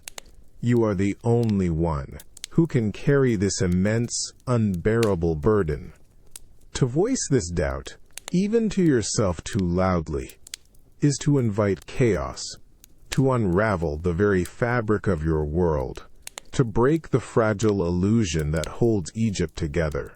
You realize with a chilling clarity that the greatest terror for a pharaoh is not the cessation of his mortal breath, for that is merely a journey. No, the true horror is this agonizing, profound loneliness of divine doubt. To be the sole pillar of an entire civilization, to be revered as a god, and to feel that pillar begin to crack and crumble from within, unmoored from the very heavens it was built to touch, leaving you utterly isolated in your own terrifying silent questions, a divine lie to yourself and all of Egypt. You feel it, the sudden, oppressive cold of disturbed air pressing against your skin, a chill that has nothing to do with the sunless depths and everything to do with profound violation. The air itself is thick, with the acrid scent of broken antiquity, a bitter tang of crumbled linen, shattered pottery, and something else, a faint, almost phantom musk of human greed and desperation that still clings to the shadows. You are deep within the necropolis, in a tomb meant for eternal slumber, but the silence here is not peaceful. It's a gaping, echoing void, a scream held in stone. Your foot scuffs against loose detritus on the floor, not the orderly arrangement of grave goods, but the scattered debris of a hasty ransacking. You step over fragments of what was once a sacred offering bowl, its painted images of plenty now reduced to meaningless shards. Your gaze, wide with disbelief and horror, sweeps across the chamber. Every surface tells a story of frantic desecration. The painted murals, depicting the deceased's serene journey to the afterlife, are defaced by hurried scrapes and gouges. Heavy stone chests lie overturned, their contents spilled, leaving a glittering trail of scattered beads and worthless trinkets. You watch the pharaoh, his regal form usually unshakable, now frozen at the threshold of the innermost chamber. He doesn't need to speak. His jaw is clenched so tight you see the muscles knotting beneath his skin. His eyes, usually pools of unwavering authority, are fixed on the great, carved sarcophagus. Its massive stone lid, meant to seal a god-king for eternity, lies haphazardly cast aside, revealing the emptiness within. The mummy, the carefully preserved vessel for the Ka and Ba, is gone, vanished. A hollow space mocks the promise of eternal life. You perceive the wave of pure, unadulterated terror that radiates from the pharaoh. This isn't just theft, it's a cosmic assault, the ultimate crime against Maat. Every ritual, every prayer, every meticulously prepared offering, meant to guide his ancestor through the dangers of the Duat, has been rendered moot. Without the body, without the proper resting place, without the integrity of the tomb, the deceased's journey is jeopardized, his soul adrift, exposed to the chaotic forces of the underworld. The chief priest, standing a respectful distance behind you, whimpers, a guttural sound of raw fear, clutching his sistrum as if it could ward off the unseen evil. You clench your fists, feeling the chill of the violated air penetrate deep into your core. You realize that for all the monuments built, all the armies commanded, all the divine power wielded in life, the deepest, most profound fear for a pharaoh isn't the cessation of breath, for that is merely a transition. No, it is this, the utter, horrifying desecration of the sacred path to eternity. It's the dread that all preparations for the afterlife could be undone, that his very soul could be prevented from reaching the field of reeds, condemning him to a terrifying, endless wandering in the darkness. To be denied eternal rest. To be erased not just from history, but from the very cosmos, is a fear that chills the blood and shatters the very concept of immortality. You feel it, a sudden chilling draft sweeping through the meticulously sealed burial chamber, stirring the ancient dust and carrying a faint, unsettling odor of stagnant air and something vaguely wrong. It's not the dry mineral scent of undisturbed stone, but a subtle, almost imperceptible sourness, a scent that whispers of things left incomplete, of sacred boundaries breached. Your bare arm prickles with goose flesh, a visceral reaction to the profound disquiet that settles in your gut. This is a place meant for eternal rest, but the silence here feels less like peace and more like an anxious holding of breath. Your gaze sweeps over the painted walls, typically vibrant, with guiding spells and protective deities. But here, in a small hidden alcove of your Snipe-Bobea tomb complex, you see it. A section of the finely plastered wall, meant to depict the opening of the mouth ceremony, is subtly faded, the pigments flaking away as if time itself has gnawed at its essence. Below it, a small, alabaster offering table lies overturned, not shattered by thieves, but gently toppled, as if brushed by an unseen, indifferent force. Its small, gold-leafed offerings are scattered, dull and forgotten on the dusty floor. You watch the pharaoh, his form rigid, his eyes fixed on the faded mural. He runs a trembling finger along the crumbling pigment, his brow furrowed with a deep, almost bewildered sadness. He is not observing a past king's desecration.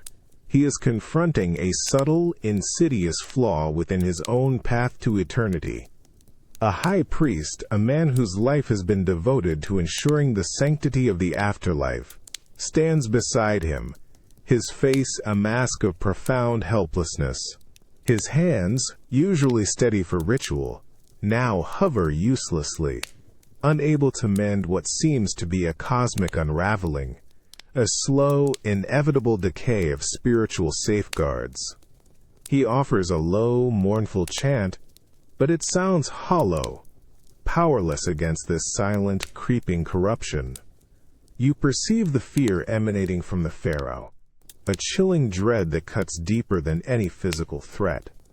This isn't about his physical death, for that is a foreseen transition. This is the existential terror that all his meticulous preparations, every ritual performed, every spell inscribed for his eternal journey, might be insufficient. The carefully constructed bridge to the field of reeds, designed to carry his Ka and Ba safely through the dangers of the Duat, appears to be crumbling, not from malicious intervention, but from an unseen, perhaps inevitable, cosmic weariness. It's the unbearable thought that the rules of the afterlife, the very order he is sworn to uphold, might be more fragile, more susceptible to the ravages of time and neglect than he ever dared imagine.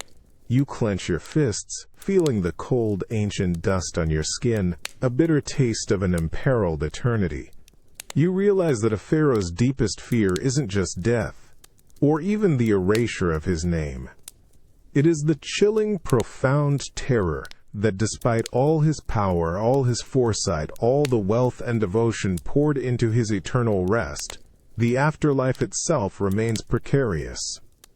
To embark on that ultimate journey, only to find the path broken, the rituals flawed, and his soul condemned to an aimless, terrifying wandering through the void, is the most complete and absolute form of oblivion, a true spiritual death that no mortal power can truly safeguard against. You taste the gritty, bitter ash coating your tongue, a dry film that seems to leach all moisture from your mouth, leaving it parched and raw.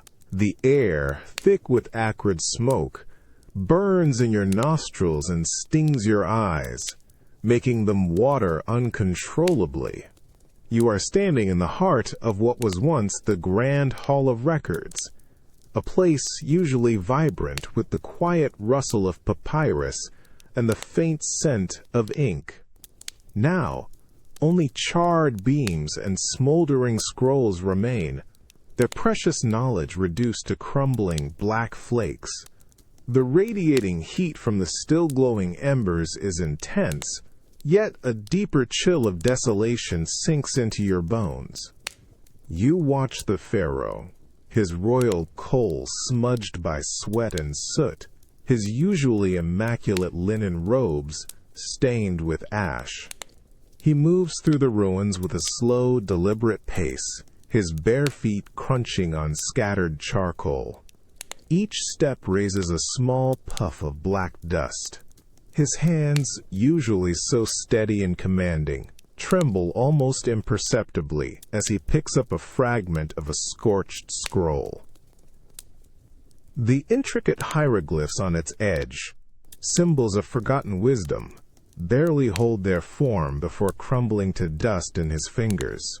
His gaze, sweeping across the devastating expanse of destruction, holds a raw, naked horror, a profound sense of powerlessness. His chief vizier, his face streaked with tears and soot, stands a few paces back, his shoulders slumped. He attempts to whisper something to a nearby scribe, but his voice is hoarse, choked with grief. The scribe, usually so meticulous and composed, now only makes frantic, meaningless gestures of despair, his face slack with shock.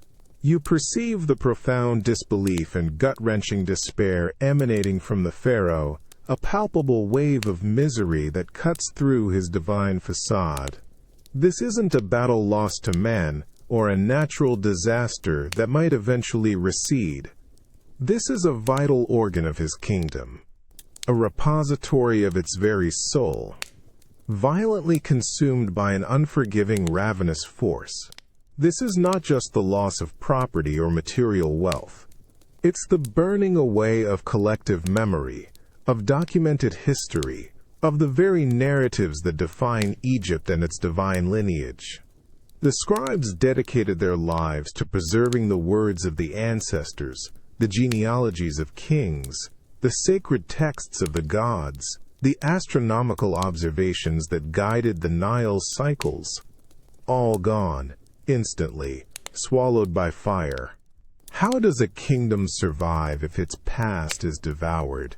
How do you maintain Ma'at, the divine order, when the wisdom of ages, the very blueprint of that order, turns to ash? It's a sudden, irrevocable void, a gaping wound where knowledge once resided. You clench your teeth, the taste of ash, a constant, bitter presence, a reminder of utter obliteration. You realize that the pharaoh's deepest fear isn't death, for that is a journey to be prepared for, a transition to the field of reeds. No, the true terror is this instant, total destruction, the burning away of the collective memory, the silent scream of countless lost voices, the complete, unmaking force of fire that devours not just buildings, but the very essence of a civilization. It leaves behind only the cold, meaningless taste of ash and an unbearable, empty silence where wisdom, knowledge, and history once echoed. You taste the stale, gritty dust of the city street on your tongue, a taste that feels heavier, less vibrant than usual, mingling with the faint, unsettling scent of unwashed bodies and sour anxiety. You are standing amongst a vast assembly of people, gathered in the great plaza before the grand temple, their faces upturned to witness the pharaoh's public procession. But the usual roar of adulation, the fervent shouts of praise, are strangely muted, replaced by a low, persistent murmur, like distant, unsettled bees. The air, usually charged with electric reverence, feels flat, unresponsive. You are close enough to feel the intense glare of the midday sun, Yet the warmth offers little comfort against the creeping chill of unease. You watch the pharaoh, resplendent in his ceremonial golden regalia, his double crown gleaming, his movements precise and perfectly ritualized as he makes his slow, majestic passage. He carries the crook and flail, ancient symbols of his divine authority, holding them with an unyielding grip. Yet your eyes are drawn not to his divine splendor, but to the subtle, almost imperceptible shifts in the crowd around you. The children, usually wide-eyed with wonder, fidget restlessly, some clinging to their mothers' ragged tunics, casting quick, fearful glances at the sky, then at the distant river. The adults, their faces usually alight with unwavering faith, now hold a flicker of weary skepticism in their gaze. You see a man beside you, a grizzled farmer, his eyes hollowed by recent hardships. He watches the pharaoh, not with devotion, but with a quiet, analytical scrutiny, a desperate searching for a miracle that hasn't arrived. His hand clenches, not in anticipation of blessings, but in frustrated impotence. You perceive the fear emanating from the pharaoh, a chilling dread that isn't about physical assault, or a direct challenge to his rule. This is the profound, existential terror of the eroding faith of his people. He is not just a king, he is a living God, and his power, his very legitimacy, is deeply intertwined with their unwavering belief, their shared conviction in his divine connection to Ma'at. The dry fields, the slow river, the whispers of plague, these failures have created cracks in the carefully constructed facade of divine protection. Each unspoken doubt in the crowd is a small, insidious chipping away at his sacred identity, threatening to reduce him from a deity to a mere mortal, subject to the whims of a fickle world. You clench your jaw, feeling the oppressive weight of the collective uncertainty. You realize that a pharaoh's deepest fear isn't death, which is merely a step in his eternal journey. No, the true horror is the slow, agonizing death of belief. It's the terrifying recognition that the foundation of his godhood is not the monumental stone of his temples, but the fragile, invisible threads of conviction woven in the hearts of his people. To be worshipped as a god, yet to feel the very wellspring of that worship draining away, leaving behind only the echoing silence of doubt, is to face an unmaking far more devastating and lonely than any tomb could ever contain. You feel it, the sudden, bone-deep cold, an unnatural chill that bites at your exposed skin, raising goose flesh despite the Egyptian sun still supposedly shining. It's not the cool embrace of evening, but a sharp, alien drop in temperature that steals the warmth from the very air.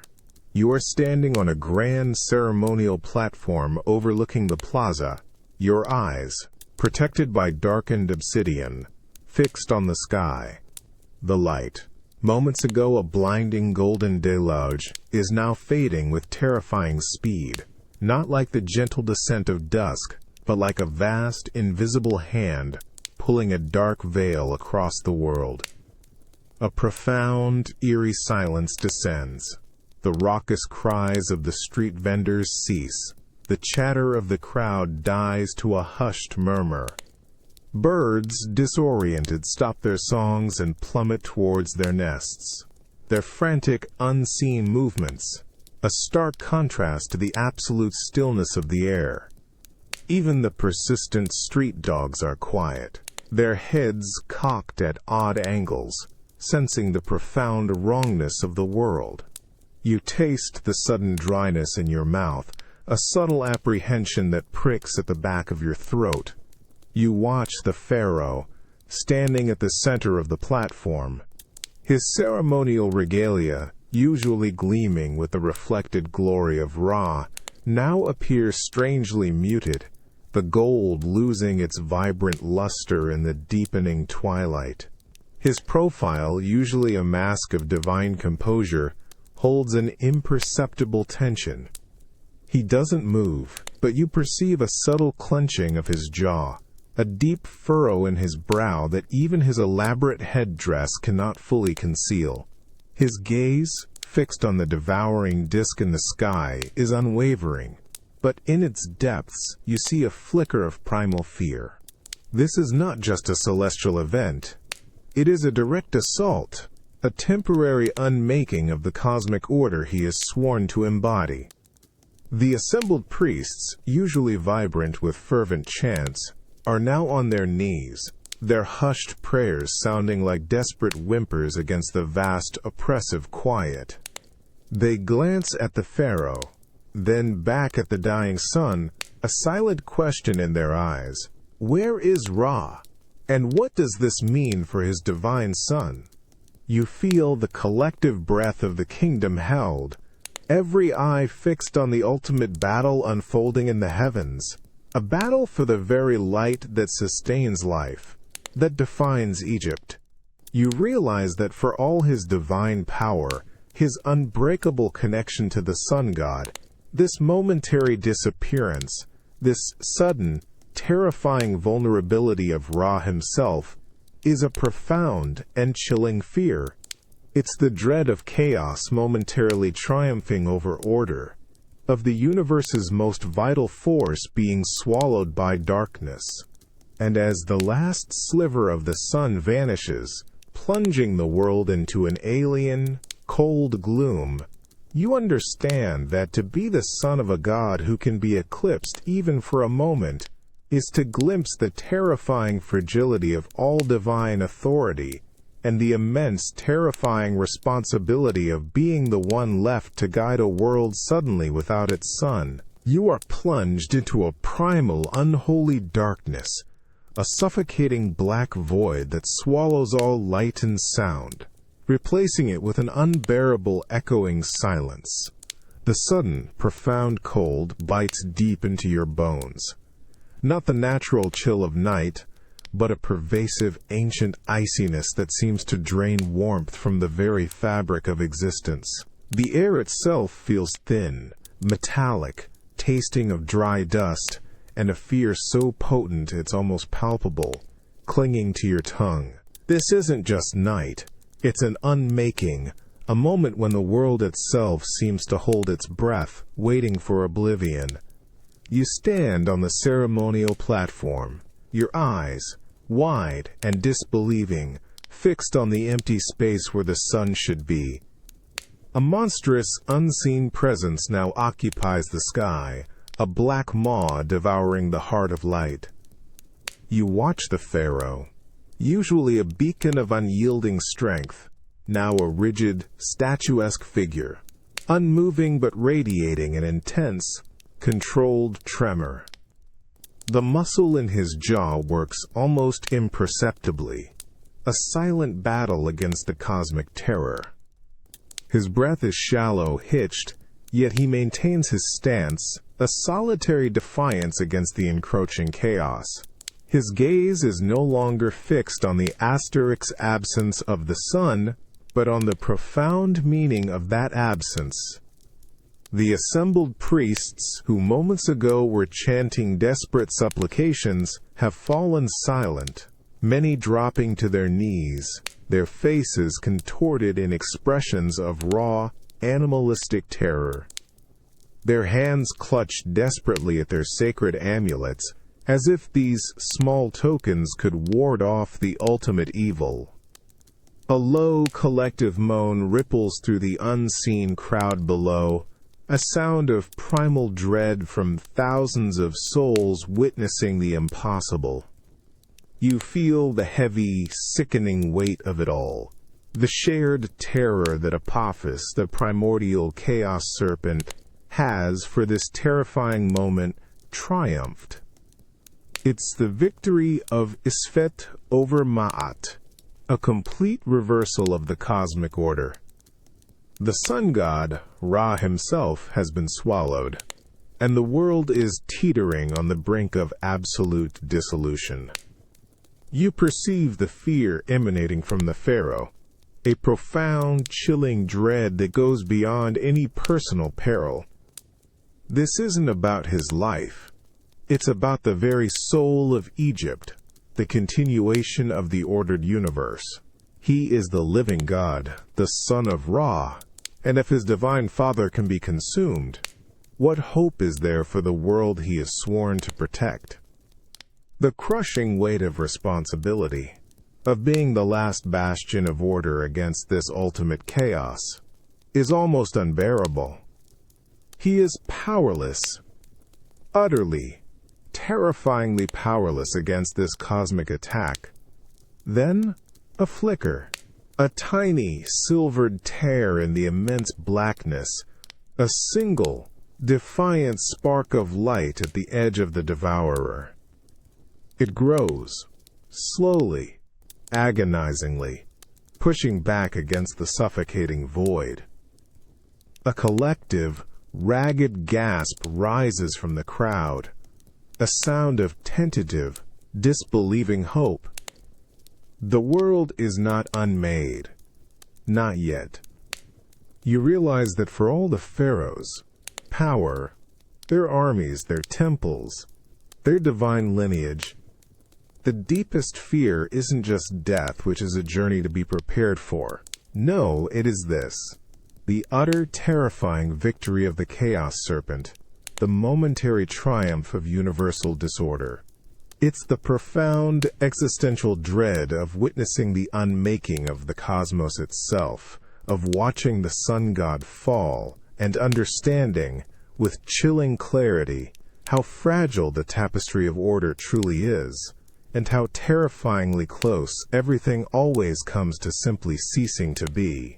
You feel it, a deep, resonant rumble, a low, guttural groan that seems to emanate from the very bedrock of the world, rattling your teeth and vibrating through the soles of your bare feet. It's not thunder, nor the distant clang of tools, but the slow, agonizing sound of immense weight shifting, of ancient stone complaining under an unbearable, unseen stress. The air in this vast subterranean passage, usually still and dry, suddenly tastes thick with fine, metallic dust, a phantom bitterness that coats your tongue. A profound chill, damp and unsettling, rises from the deep, undisturbed earth, clinging to your skin. You are deep beneath the oldest section of a temple complex, a labyrinth of forgotten chambers and colossal foundations.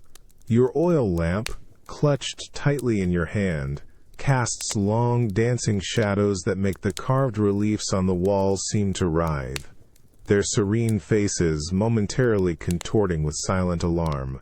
You freeze, every muscle tensed, straining your ears, trying to locate the source of this unsettling sound. It's everywhere, yet nowhere specific, a pervasive tremor that hints at fundamental instability. You watch the pharaoh, standing a few paces ahead, his form rigid. His eyes, usually distant and commanding, are now wide, fixed on a towering support column of granite. A hairline crack, almost imperceptible, snakes its way down from the ceiling, widening fractionally with each low groan. He doesn't move, doesn't utter a sound, but you perceive a tremor of profound, chilling dread radiating from him, a fear that has nothing to do with physical danger. His chief architect, a man whose life is devoted to the eternal permanence of stone, drops his measuring tools with a soft clang, his face drained of color, his gaze fixed on the same growing fracture, a silent, shared terror in his eyes. You feel the ground beneath you shudder again, a deeper, longer rumble this time, raising a puff of ancient dust from the floor. This isn't a tremor from a distant land. This is a wound opening in the very heart of Egyptian permanence, a betrayal from the eternal stone itself. These are the foundations of his world, built to last 1,000,000 years, meant to outlast sons and dynasties, now groaning under a pressure he cannot see, cannot understand, cannot command. The meticulous order, the unyielding strength of his divine architecture, is being challenged from within by its own inherent, silent fragility. You clench your jaw, tasting the bitter dust, feeling the persistent, unsettling tremor in your bones. You realize that the Pharaoh's deepest fear isn't of death, or even of the desecration of his tomb. No, it is this, the terrifying, insidious decay of the very permanence he strives to embody. It's the profound dread that even the mightiest, oldest stones, the eternal monuments built for the gods, can succumb to unseen forces, groaning, crumbling, challenging the very notion of enduring legacy. To witness the earth itself betraying its promise of stability, to feel the foundations of eternity tremble, is to face an oblivion far more profound and inescapable than any mortal end. You feel it, the almost imperceptible roughness beneath your fingertips, a tiny, jagged imperfection on what should be the perfectly smooth, polished surface of the temple wall. The cool, dry air in this newly consecrated hall carries the faint scent of fresh plaster and linseed oil, usually a comforting aroma of creation, but beneath it, you catch a subtle, earthy tang, like the stone itself is breathing, revealing its own deep-seated flaws. Your gaze, tracing the meticulously carved lines of the freshly painted hieroglyphs, is drawn to a minuscule chip, a fleck of stone missing from a single, vital symbol. It's an oversight, a minute error, a barely visible blemish, but in a place meant for eternal, flawless perfection. It feels like a gaping, glaring wound that pierces the very fabric of sanctity. You watch the pharaoh, his regal silhouette framed by the grand doorway, his back to the bustling activity of the outer courts. He stands utterly still, a bastion of divine authority, before a monumental statue of himself, a towering vision of unyielding, godlike power. But as his hand, adorned with heavy rings of gold and shimmering lapis lazuli, glides over the statue's smooth, idealized arm, his fingers pause. You perceive a subtle stiffening in his posture, a barely discernible tremor in his shoulders, a shift in his weight that suggests a profound internal struggle. His eyes, usually distant with the wisdom of divine authority, are now focused with an almost agonizing intensity on a faint, almost invisible fissure, a hairline crack running through the statue's wrist, a tiny, insidious flaw in the eternal stone of his own idealized image. His chief sculptor, a man whose life is devoted to the eternal permanence and perfection of stone, stands a respectful distance away. His hands are clasped so tight his knuckles are bone white. He sees the pharaoh's unwavering gaze, understands its unspoken, damning implication without a single word being uttered. His face is a mask of anxious deference, his eyes wide and reflecting a profound, shared dread that spreads through the silent attendants. This isn't about shoddy workmanship. It's about a deeper, more fundamental betrayal.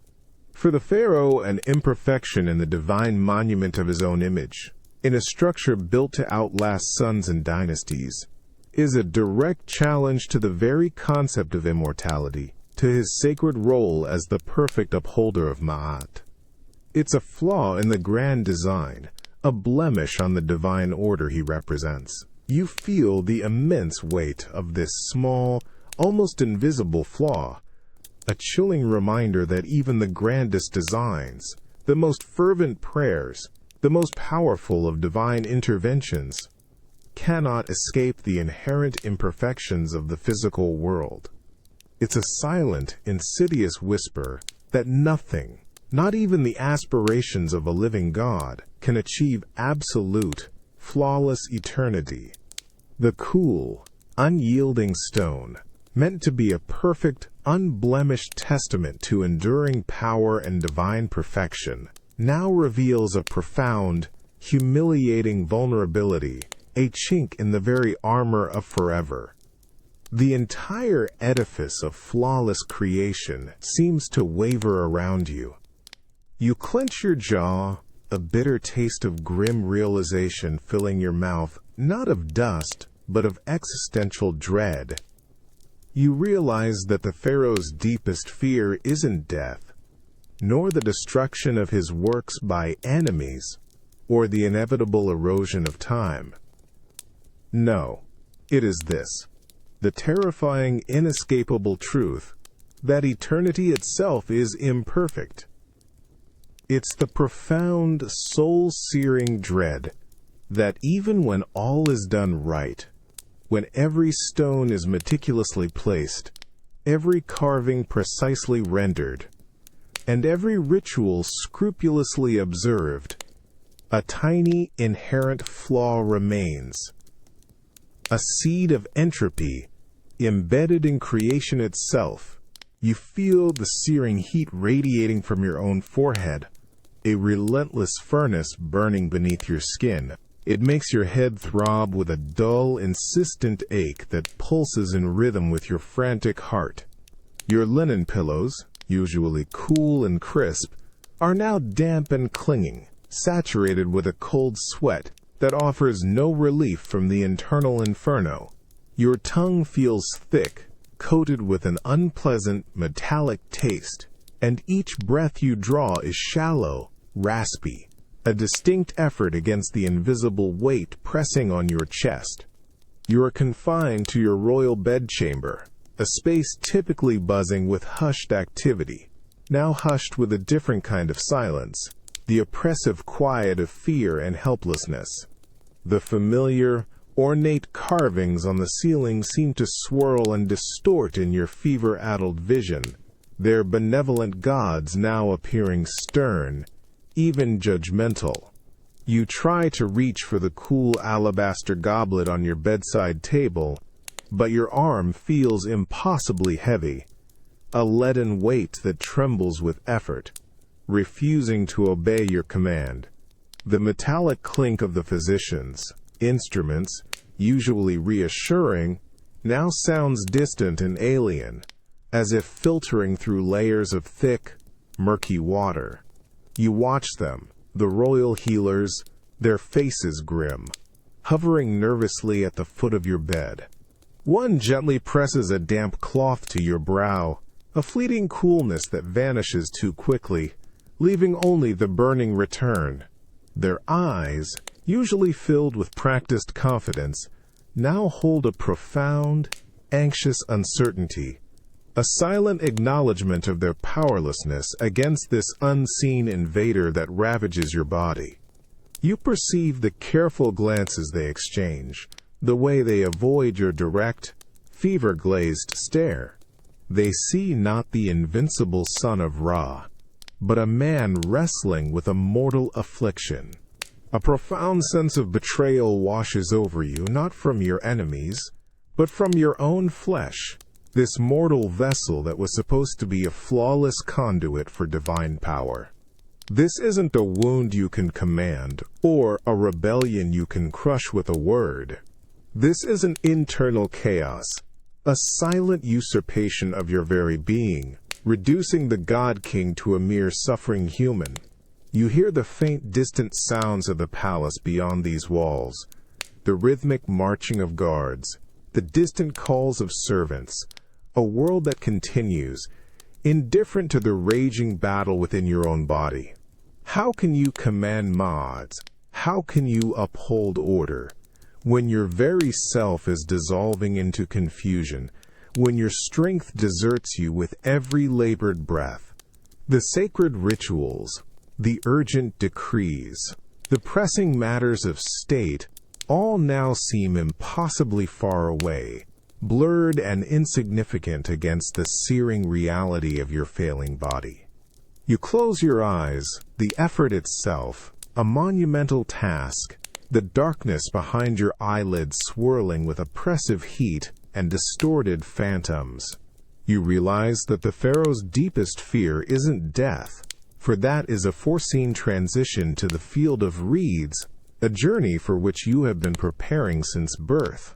No, the true terror is this physical betrayal, the humiliating loss of control over your own divine vessel.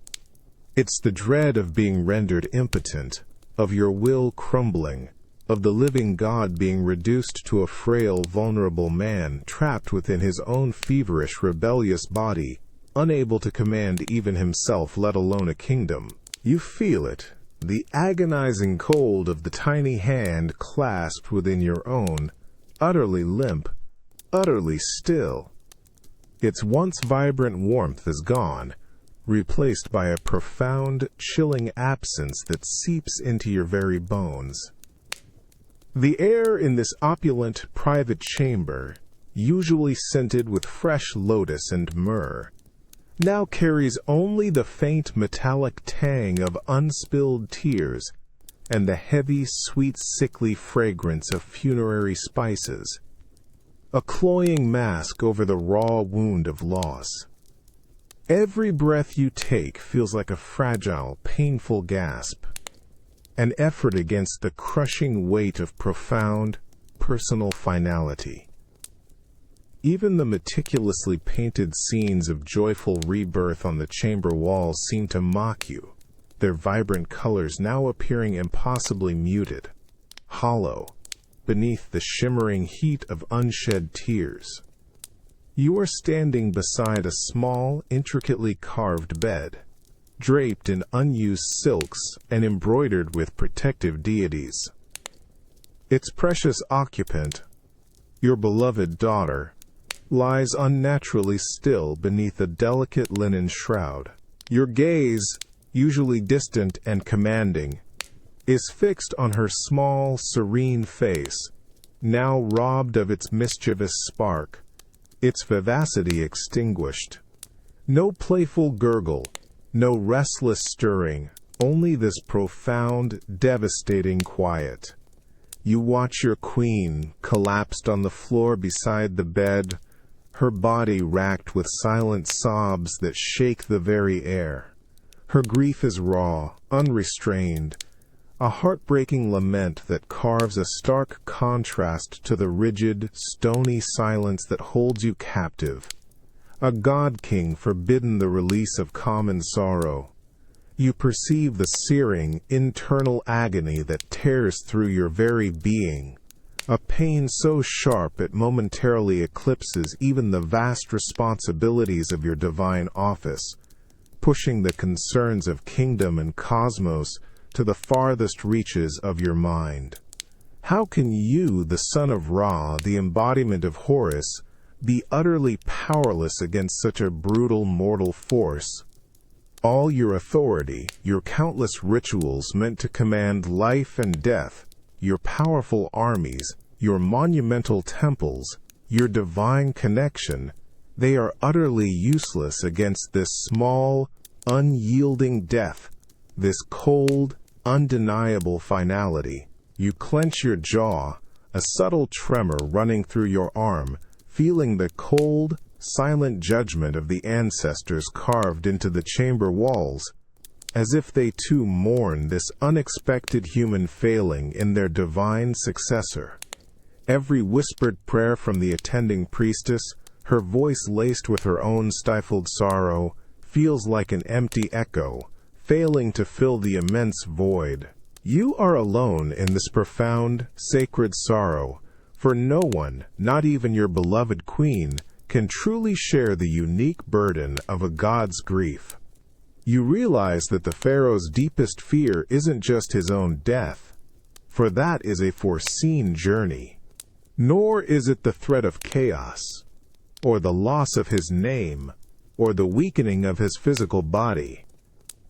No, it is this, the unbearable, devastating weight of personal grief, the raw, annihilating sorrow that reminds you, even as a living God, of the inescapable, agonizing vulnerability of your own beating heart.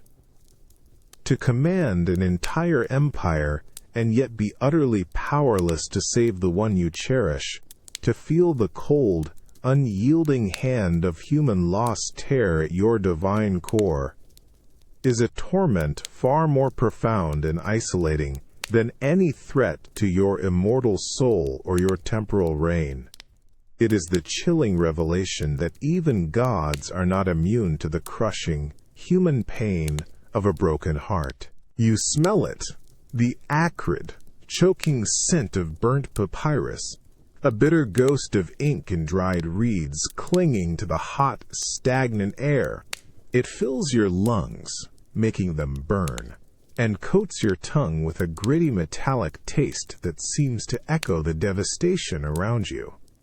You stand on the threshold of what was once the great library, its towering shelves now skeletal, their wooden bones charred, black, and brittle. The floor is a treacherous landscape of crumbling ash, shattered pottery and fragments of ancient knowledge, reduced to brittle, blackened flakes. A profound, unsettling silence presses in, broken only by the soft crunch of your sandals on the debris and the distant, mournful cry of a half-wild dog. You watch the pharaoh, his magnificent double crown now smudged with soot, his usually impeccable linen robes streaked with ash. He moves through the ruins with a slow, almost trance-like reverence, his bare feet stirring puffs of black dust with each step. His regal hands, usually poised for command, now hover, hesitant, as he carefully sifts through the charred remnants of what were once monumental scrolls. He picks up a fragment, its intricate hieroglyphs barely discernible, before it crumbles into nothingness between his fingers. His gaze, sweeping across the catastrophic loss, holds a raw, naked despair that momentarily strips away his divine composure. His chief scribe, a man whose life was dedicated to the preservation of these very texts, stands a few paces back, his body slumped, his face streaked with tears and dirt. He makes no sound, no movement, simply staring at the destruction, utterly broken. His younger assistants cower in the corners, their eyes wide with a mixture of terror and grief, clutching their heads as if trying to hold on to the memories that are now ashes.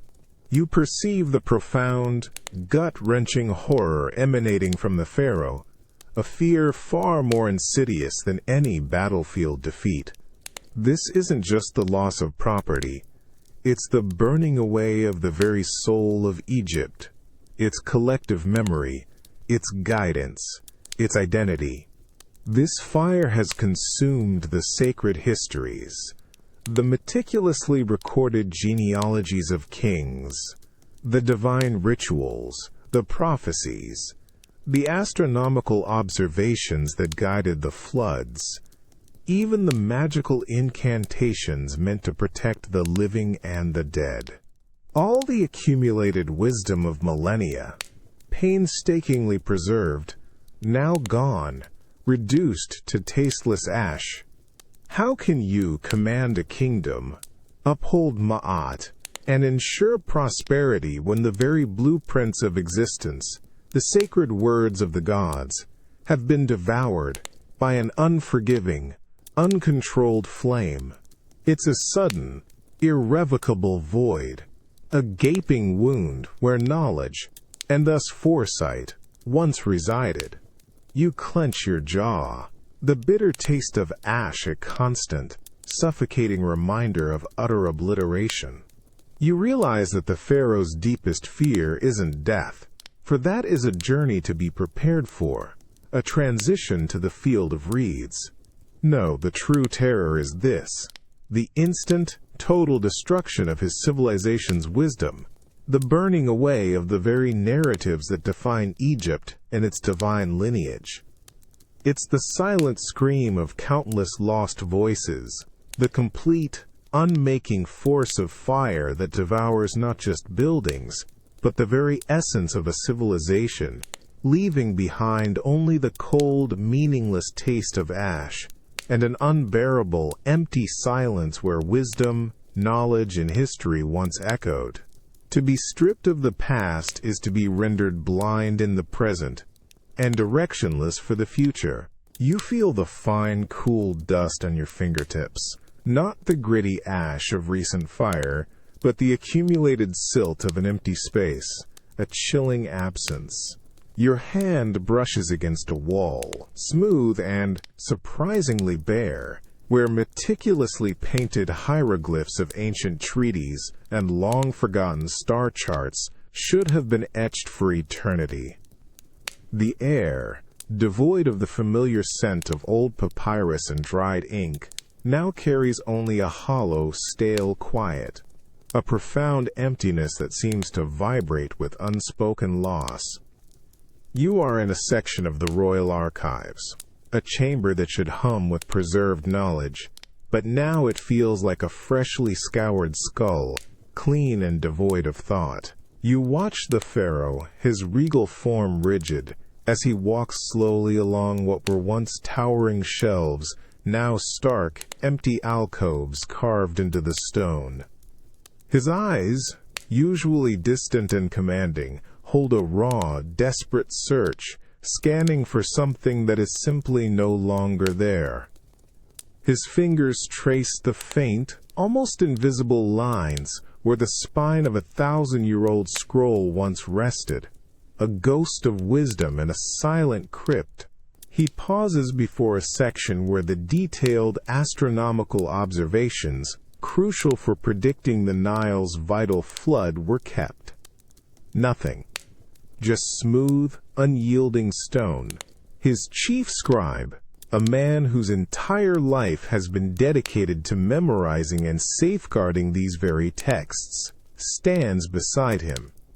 His face is pale, his eyes wide and vacant as he gestures with trembling hands at the barren spaces. He tries to speak, but only a dry, raspy sound escapes his throat, a testament to the colossal void that now surrounds them. Other scribes, their heads bowed, stare at the floor, their usual confident pronouncements replaced by a profound, agonizing silence. They can't retrieve what isn't there. They can't remember what was forgotten before their time. You perceive the profound, gut-wrenching dread emanating from the pharaoh, a fear that goes beyond mere grief. This isn't just about a lost record. It's about the erosion of foresight, the shattering of continuity, the sudden, terrifying blindness of a civilization that has severed its ties to its own past. How do you govern a kingdom, uphold Ma'at, determine the gods, favor or predict the future, when the very blueprints of existence, the accumulated wisdom of countless generations, have been utterly wiped clean? The familiar rhythm of the world seems to falter, disrupted by this gaping, terrifying absence of knowledge. Every decision, every prophecy, every ritual must now be made in a chilling, disorienting void. You clench your jaw, feeling the empty silence press in, cold and heavy. You realize that the pharaoh's deepest fear isn't death, for that is a journey to be meticulously prepared for, a passage into the familiar afterlife. No, the true terror is this: the utter, irrevocable erasure of knowledge.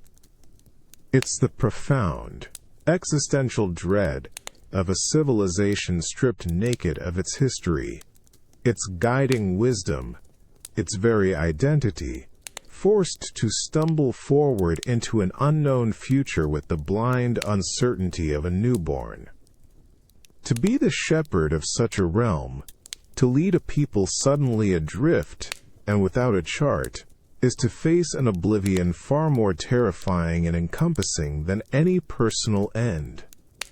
It's the silent, chilling realization that a kingdom without memory is a kingdom without a soul, condemned to repeat mistakes it can no longer even recall. You feel it, the profound, almost tactile chill emanating from the colossal granite figures that line the ancestral hall, a cold that seeps into your bones despite the warmth of the Egyptian sun filtering through high slits. The air itself is heavy, thick, with the subtle scent of millennia-old dust and the ghost of forgotten frankincense, carrying an unspoken weight.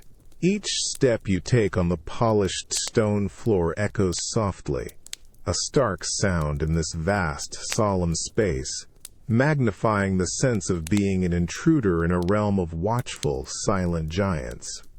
Your gaze is drawn inevitably to the towering statue of Menkaure, a pharaoh of immense wisdom and unshakable will, whose stoic, idealized face seems to gaze directly into your soul. You walk slowly, your regal posture momentarily faltering under the immense, unseen pressure of his stone eyes. You are not just walking past statues. You are passing judgment, moving under the collective, unblinking scrutiny of every king who has worn the double crown before you. You watch the pharaoh, your living god-king, move with an almost imperceptible hesitancy towards Menkaure's effigy. His usually confident stride seems shortened, his shoulders subtly hunched, as if weighed down by an invisible burden. He stops before the imposing figure, his golden uraeus catching the dim light. He doesn't touch the cold granite, but his hand, usually so commanding, clenches imperceptibly at his side. His eyes, usually distant and authoritative, now hold a flicker of raw vulnerability, a desperate seeking of approval, or perhaps a profound dread of condemnation. He meets Menkaure's ancient, impassive gaze, and in that silent confrontation, you perceive the fear radiating from him, a fear far more profound than any mortal threat. His chief priest, standing a respectful distance away, bows his head in silence, his hand clutching a sacred ankh, his own face etched with the gravity of the moment, a shared understanding of the invisible tension. This isn't about a living enemy or a natural disaster. This is the existential dread of being found wanting by those who paved the way, those whose legacy he inherited. Every decision he has made, every war waged, every temple built, every famine endured, every triumph, every failure, all are being weighed in the silent, cold scales of ancestral judgment. The colossal presence of Menkaure seems to ask, without uttering a single sound, "Are you worthy? Have you maintained Ma'at? Have you honored our name?" The weight of expectation, the pressure of upholding a sacred, unbroken lineage, is crushing. The possibility of failure, not in the eyes of his people, but in the unyielding gaze of his immortal forebears, is terrifying. You clench your jaw, feeling the chilling silence of the hall, thick with unspoken verdicts. You realize that a pharaoh's deepest fear isn't death, for that is merely a transition to join these very ancestors. No, the true terror is this: the profound, soul-searing dread of standing before the cold, immutable judgment of his granite ancestors, knowing that he might be deemed unworthy, a failing link in a golden chain, to be found deficient in their unblinking eternal gaze, to have failed the sacred trust of his lineage, is a condemnation far more absolute and devastating than any mortal punishment, an eternal stain on his very essence. You feel the abrasive grit of fine limestone dust on your tongue, a dry, chalky taste that clings to your palate, mingling with the sharp, metallic tang of sweat and the rhythmic thud of heavy mallets striking stone. You stand under the relentless midday sun, its heat radiating up from the vast construction site, shimmering above the heads of countless laborers. The air is thick with the pervasive scent of freshly cut granite and human toil, a symphony of creation that usually inspires pride, but today you perceive a subtle undertone of anxiety. Your gaze is drawn to a monumental half-finished pylon, its colossal blocks rising towards the impossibly blue sky, each one a testament to power and permanence.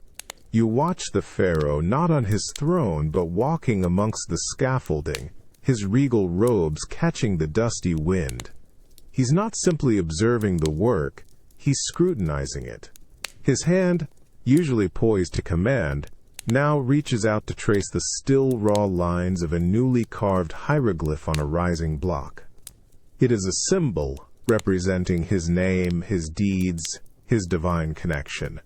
His fingers linger not in admiration, but in a silent, almost desperate assessment of its clarity, its eternal message.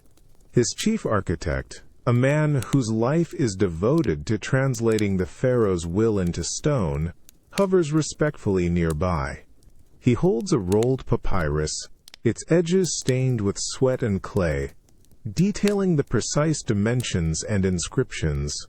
He glances at the pharaoh, then at the carved symbol, a profound understanding of the unspoken concern passing between them.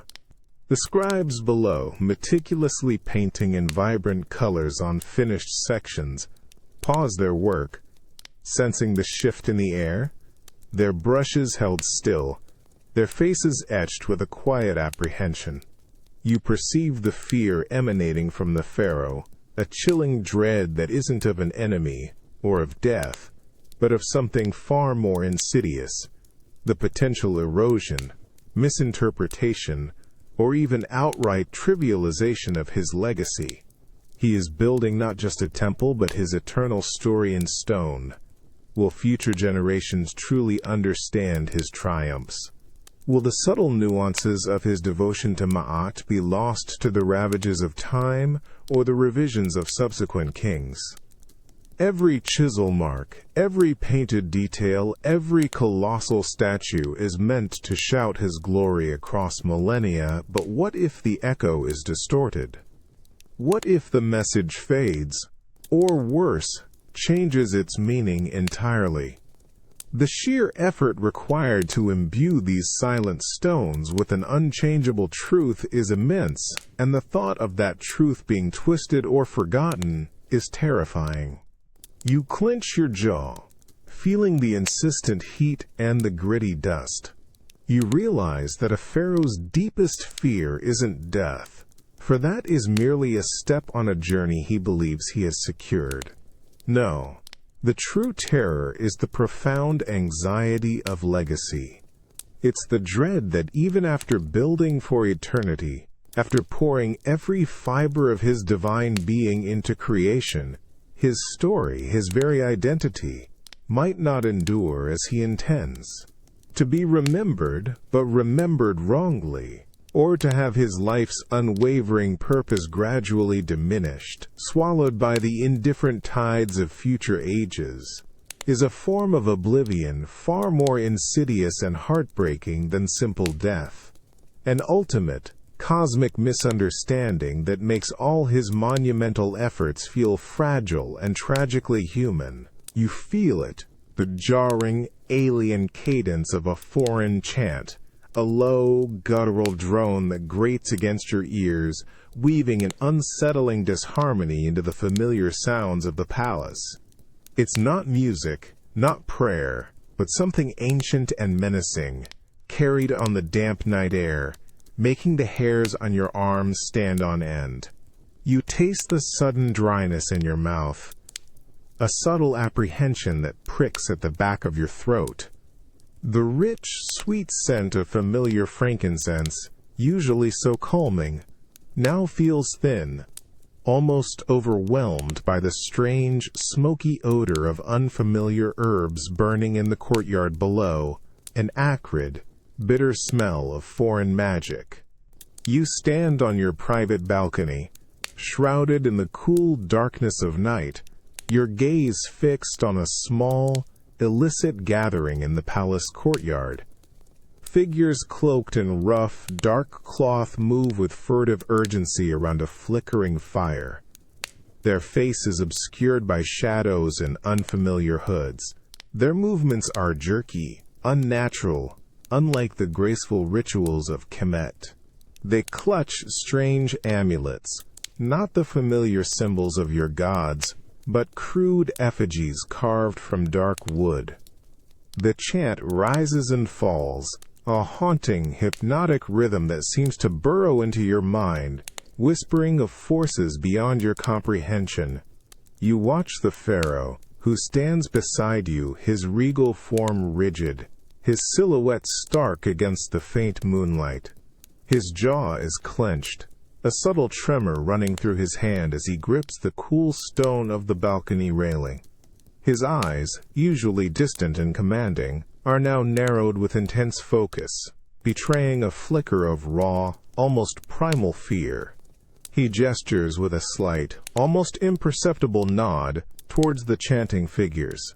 His chief general, a man hardened by countless battles, stands a respectful distance away, his face pale, his hand unconsciously dropping to the hilt of his sword, a gesture of defense against an enemy he cannot comprehend, let alone fight with steel. You perceive the fear emanating from the pharaoh, a chilling dread that cuts deeper than any physical invasion. This isn't an army to be met on the battlefield, or a political rival to be outmaneuvered. This is the insidious, intangible threat of foreign magic, a malevolent will woven into the very fabric of the cosmos, aimed directly at him, at his divine authority, at the heart of Egypt. The whispers of a curse, uttered in an alien tongue, carry a power that transcends physical borders, a dark influence that can corrupt the very flow of Ma'at. How do you defend against a spiritual assault, an attack on your very essence as a living god, when the gods themselves might be listening to these strange, dark entreaties? You clench your fists, feeling the oppressive weight of the unseen malevolence radiating from the courtyard below. You realize that a pharaoh's deepest fear isn't death, for that is a foreseen journey, a transition to the field of reeds. No, the true terror is this: the haunting, insidious power of a foreign curse, a malevolent force woven from alien words and dark intent. It's the profound, existential dread of an invisible enemy that seeks to undermine his divinity, to sever his connection to the gods, to unravel his very soul in ways that no army, no wealth, no earthly power can ever truly defend against, leaving him vulnerable to an ethereal unmaking, a fate far worse than any mortal demise. You feel it, the sudden, inexplicable chill that sweeps through the heart of your most guarded sanctuary, making the hair on your arms stand on end. It's a cold that touches deep inside, past your bones, right to what you feel is your Ka, your spiritual double, and it carries no scent, no taste, only a profound, unsettling absence of warmth. The air, usually still and heavy with the scent of protective frankincense, now feels strangely thin, crackling with an unseen energy that pricks at your exposed skin, a silent, pervasive hum beneath the threshold of hearing. You are deep within a chamber carved from solid rock, a place fortified against all mortal threats, where sacred wards are etched into every surface. Your eyes, usually sharp and commanding, dart around the dim space, searching for any flicker, any shadow, any sign of intrusion. But there is nothing. The brazier, where incense should burn, remains cold. The protective amulet you wear, usually a comforting weight against your chest, now feels strangely inert, its power inexplicably muted. You watch the pharaoh, standing at the center of the chamber, his body rigid, his profile etched against the faint, flickering light of a distant, unseen torch.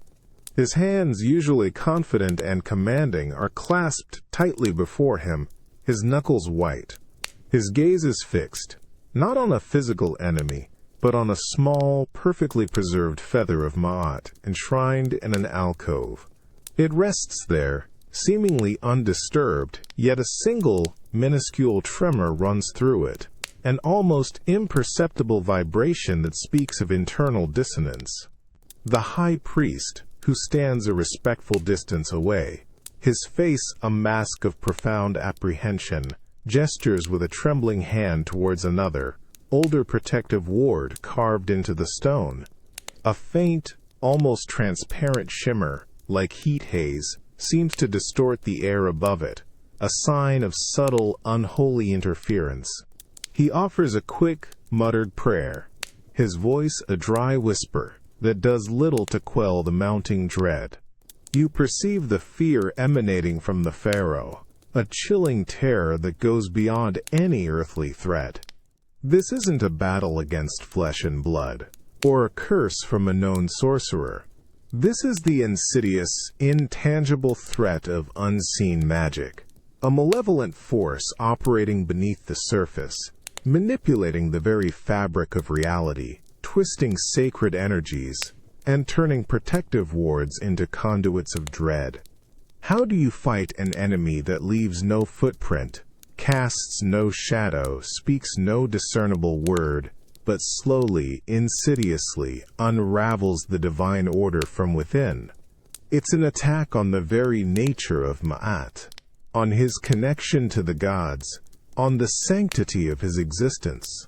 The sheer powerlessness against such a foe is paralyzing. You clench your jaw, feeling the oppressive weight of the invisible presence, the silent, creeping corruption. You realize that a pharaoh's deepest fear isn't death, for that is a foreseen journey, a transition to the field of reeds. No, the true terror is this: the insidious, unseen power of magic that undermines the cosmic order, slowly eroding his divine authority and protection from within, without leaving a single trace. To be a living God, yet to feel your divine armor invisibly pierced, your sacred connections frayed, by a malevolence you cannot perceive or combat, is an existential dread far more profound and isolating than any visible threat. It's the chilling realization that even the mightiest can be undone by an enemy they cannot touch, a silent predator that feasts on doubt and unseen influence, leaving behind only the cold, empty feeling of spiritual vulnerability. You feel it, the strange, slick, almost greasy powder clinging to your fingers, a coarse, granular salt that tastes faintly metallic and sharply bitter on your tongue, even after you try to wipe it away. The air in the embalming chamber, usually thick with the pungent, sweet, sickly scent of myrrh and frankincense, is now dominated by the dry, acrid smell of natron, a pervasive, mineral tang that irritates your nostrils and burns the back of your throat. A profound, sterile silence presses in, broken only by the hushed whispers of the embalmers, their voices low and reverent, yet holding an undertone of grim certainty. Your gaze is drawn to the slab of polished black basalt at the center of the chamber, a stark, chilling stage for the ultimate transformation.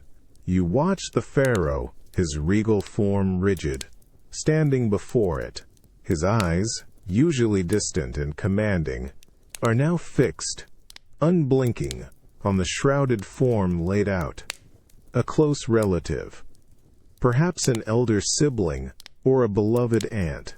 Her body is entirely covered by the coarse natron, a stark white mound that oddly both conceals and highlights the mortal shape beneath, slowly drawing out all moisture, preparing it for eternity.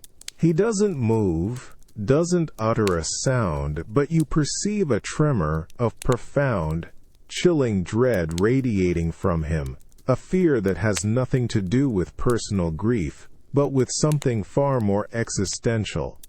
His chief embalmer, his hands stained with the tools of his grim trade, stands a respectful distance away, his face grim, his eyes holding a profound, unspoken understanding. He gestures to his assistants, who continue their meticulous work, carefully adjusting the purifying salt. Each movement is a stark reminder of the inescapable process, the unmaking of flesh that precedes the making of the immortal. You feel the cold, dry natron, tasting its bitterness, an unsettling realization dawning on you. This isn't just a ritual for the dead. It's a profound, visceral confrontation with your own inevitable future. Every detail of this meticulously crafted process, designed to secure eternal life, is also a stark reminder of the utter vulnerability of the mortal body, even a divine one. The removal of organs, the drying of flesh, the transformation into an inert, perfect vessel. It is all a violent, necessary stripping away of life, a process of profound physical surrender. You clench your jaw, tasting the pervasive natron, feeling its dry, preserving power. You realize that the Pharaoh's deepest fear isn't death, for that is a foreseen journey, a transition to the field of reeds.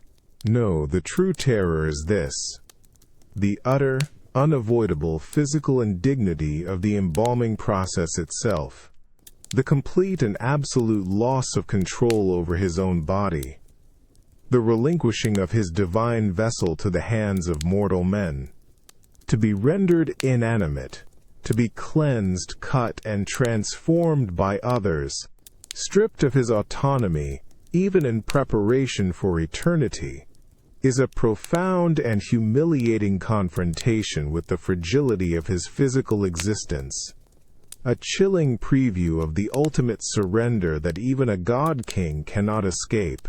You feel it, the relentless, suffocating pressure of tightly wound linen, layer upon layer, pressing against the contours of your skin, binding you into an unyielding artificial form. Each strip, rough against your exposed flesh, is soaked in pungent resins and sweet sickly unguents, a cloying scent that clings to your nostrils, thick and inescapable.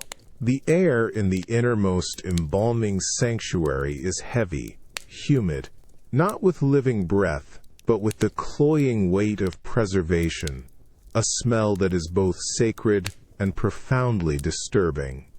Your eyes, usually commanding, are now forced to trace the rhythmic, practiced movements of the embalmers, their shadowed faces grim, impassive, their hands intimately, expertly, manipulating your form.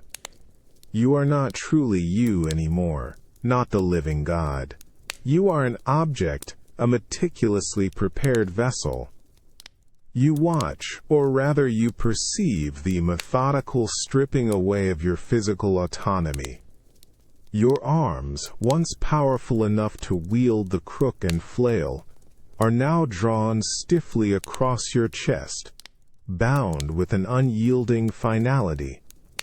Your legs, once capable of striding across the two lands, are pressed together, immobile, rendered utterly powerless. Each winding strip of linen is another layer of relinquishment, another surrender of movement, of choice, of self. The hushed whispers of the priests, intoning ancient spells, feel less like blessings and more like a final, solemn incantation of unmaking, a sealing away from all earthly sensation. You catch a glimpse of the Pharaoh, rigid and unmoving, standing at the foot of the slab, observing the final, crucial stages of your wrapping. He is not in royal attire, but in simple white linen, a stark reminder of the shared, inevitable fate that strips away all earthly grandeur. His eyes, usually distant and authoritative, are now fixed, unblinking, on the intricate work being performed on what was once a living, breathing form. A high priest approaches him, offering a symbolic gesture of reverence, but the Pharaoh offers no acknowledgement, his gaze locked on the linen-bound form, an image of his own future, of his own ultimate, physical powerlessness. You perceive the fear emanating from him, a chilling dread that cuts deeper than any pain or grief. This isn't about dying. It's about the ultimate physical humiliation of becoming inert, an object to be meticulously prepared and handled, stripped naked of all dignity, all choice, all personal will. It's the unbearable reality of the body's final, absolute surrender, transforming the living God into a silent, passive effigy. The tight linen, meant to preserve, feels instead like a crushing constraint, a total erasure of the vibrant, conscious self you once were, replacing it with an artificial, unchanging semblance. You clench your jaw, feeling the phantom pressure of those binding strips, the suffocating scent of resins. You realize that the Pharaoh's deepest fear isn't death, for that is a foreseen journey to the field of reeds, a transition for which you have been prepared since birth. No, the true terror is this: the utter, unavoidable physical humiliation of the body's final, complete subjugation. It's the dread of becoming an object, a thing to be moved, wrapped, and sealed away by others, stripped of all agency, of all the divine autonomy that defined your life. To be transformed into a mute, helpless effigy, even for eternal life, is the ultimate, personal unmaking, a terrifying silent obliteration of self. You feel it, the searing rasp of your own tongue against the roof of your mouth, utterly parched, utterly desperate. Your lips are cracked, peeling, a landscape of agony that speaks of a thirst beyond imagining. Each breath you draw feels like inhaling fine desert dust, scraping at a throat that feels raw, closing in. The air in your private chamber, usually humid and cool, now presses in on you, dry and heavy, amplifying the relentless burning inside. You taste the phantom bitterness of an unseen drought, a mockery in this palace of plenty. You are confined to your royal bed, a golden cage where soft silks offer no comfort, only the stark contrast to the inferno raging within your body. Your gaze, usually distant and commanding, is now fixed, almost pleadingly, on a single ornate alabaster goblet on your bedside table. It contains a mere finger width of clear, precious water, a shimmering liquid jewel that promises unbearable relief. Your hand, usually strong enough to wield the symbols of power, now trembles violently as you reach for it, each muscle screaming with a profound, unyielding need. You watch the royal physician, his face a mask of anxious deference, hovering beside you. His eyes are filled with a silent, helpless pity.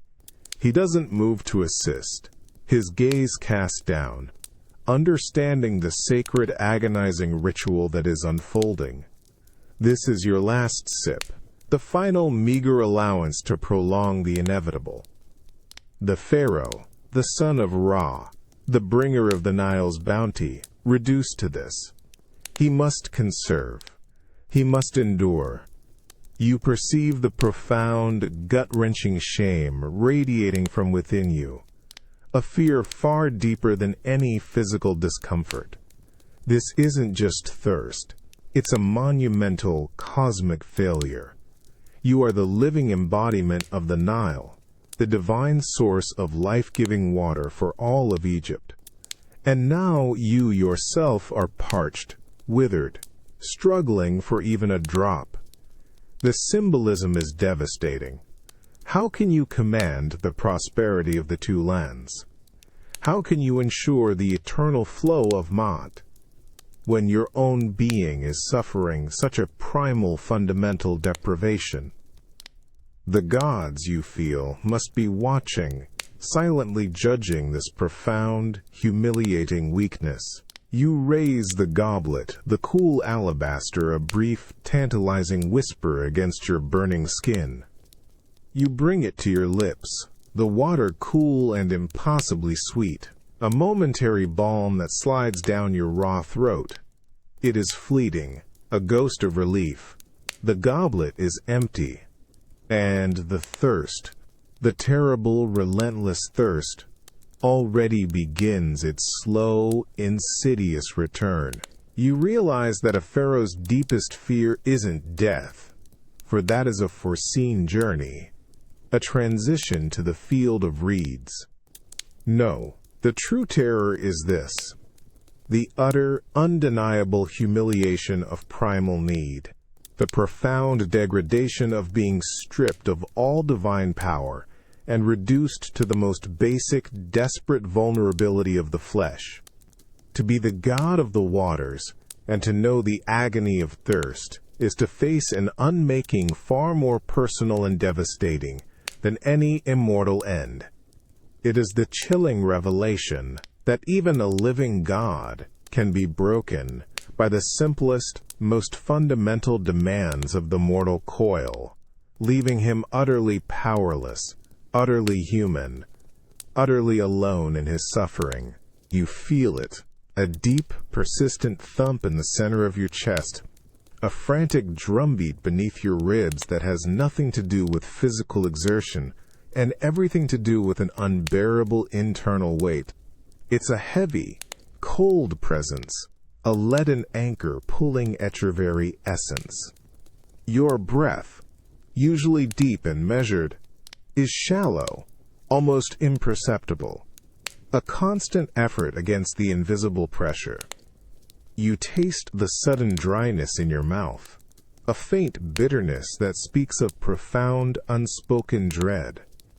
The air in this sacred antechamber of the Hall of Two Truths, usually cool and still, now feels thick, pressing in on you, laden with the hushed expectations of eternity. You stand on the threshold, your bare feet cool against the polished stone, your gaze fixed on the inner sanctum. It is empty save for a single gleaming set of scales at its center, their gold pans shimmering in the dim torchlight. On one side, a small, pristine feather of Ma'at, impossibly light, seems to float. The other pan, meant for your heart, lies empty, waiting. You watch the pharaoh, not in his royal regalia, but in simple white linen, purified and ready. His regal posture is rigid, almost brittle, and his eyes, usually distant with divine authority, are now wide, fixed on those scales with an agonizing intensity that strips away all pretense of godhood. His chief priest, the wisest among the wise, stands a few paces behind, his face a mask of solemn, almost sorrowful reverence. He holds a scroll of protective spells, his lips moving in silent incantations, but his gaze is fixed on the pharaoh's back, a profound anxiety in his aged eyes. He understands. Everyone here understands the absolute, terrifying gravity of this moment. This isn't about the physical body, now a meticulously prepared mummy. This is about the Ka, the Ba, the very soul of the Pharaoh, facing its ultimate, personal judgment. You perceive the fear emanating from him, a raw, naked dread that cuts deeper than any physical pain, any threat to his reign. This isn't the terror of an enemy's blade, or the loss of his lineage.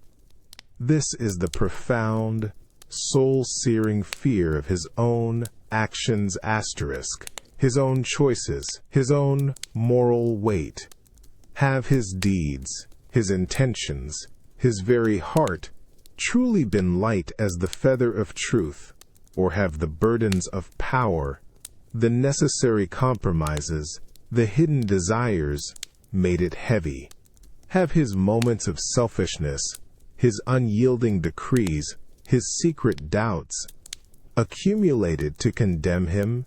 The eternity he has prepared for, all his temples and offerings, hinge on this single, terrifying moment of pure, unadulterated accountability. You feel that desperate thump in your chest, echoing the Pharaoh's unspoken terror, the profound, unyielding pressure of his own conscience. You realize that a Pharaoh's deepest fear isn't death, for that is merely a passage.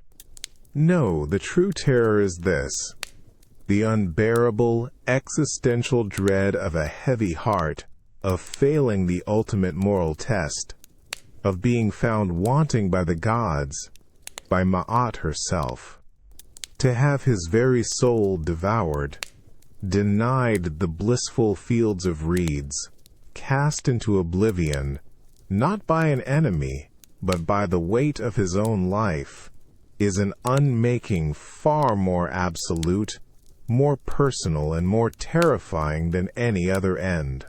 It's the chilling, eternal judgment of a man, stripped bare of all power, facing the unforgiving truth of his own being.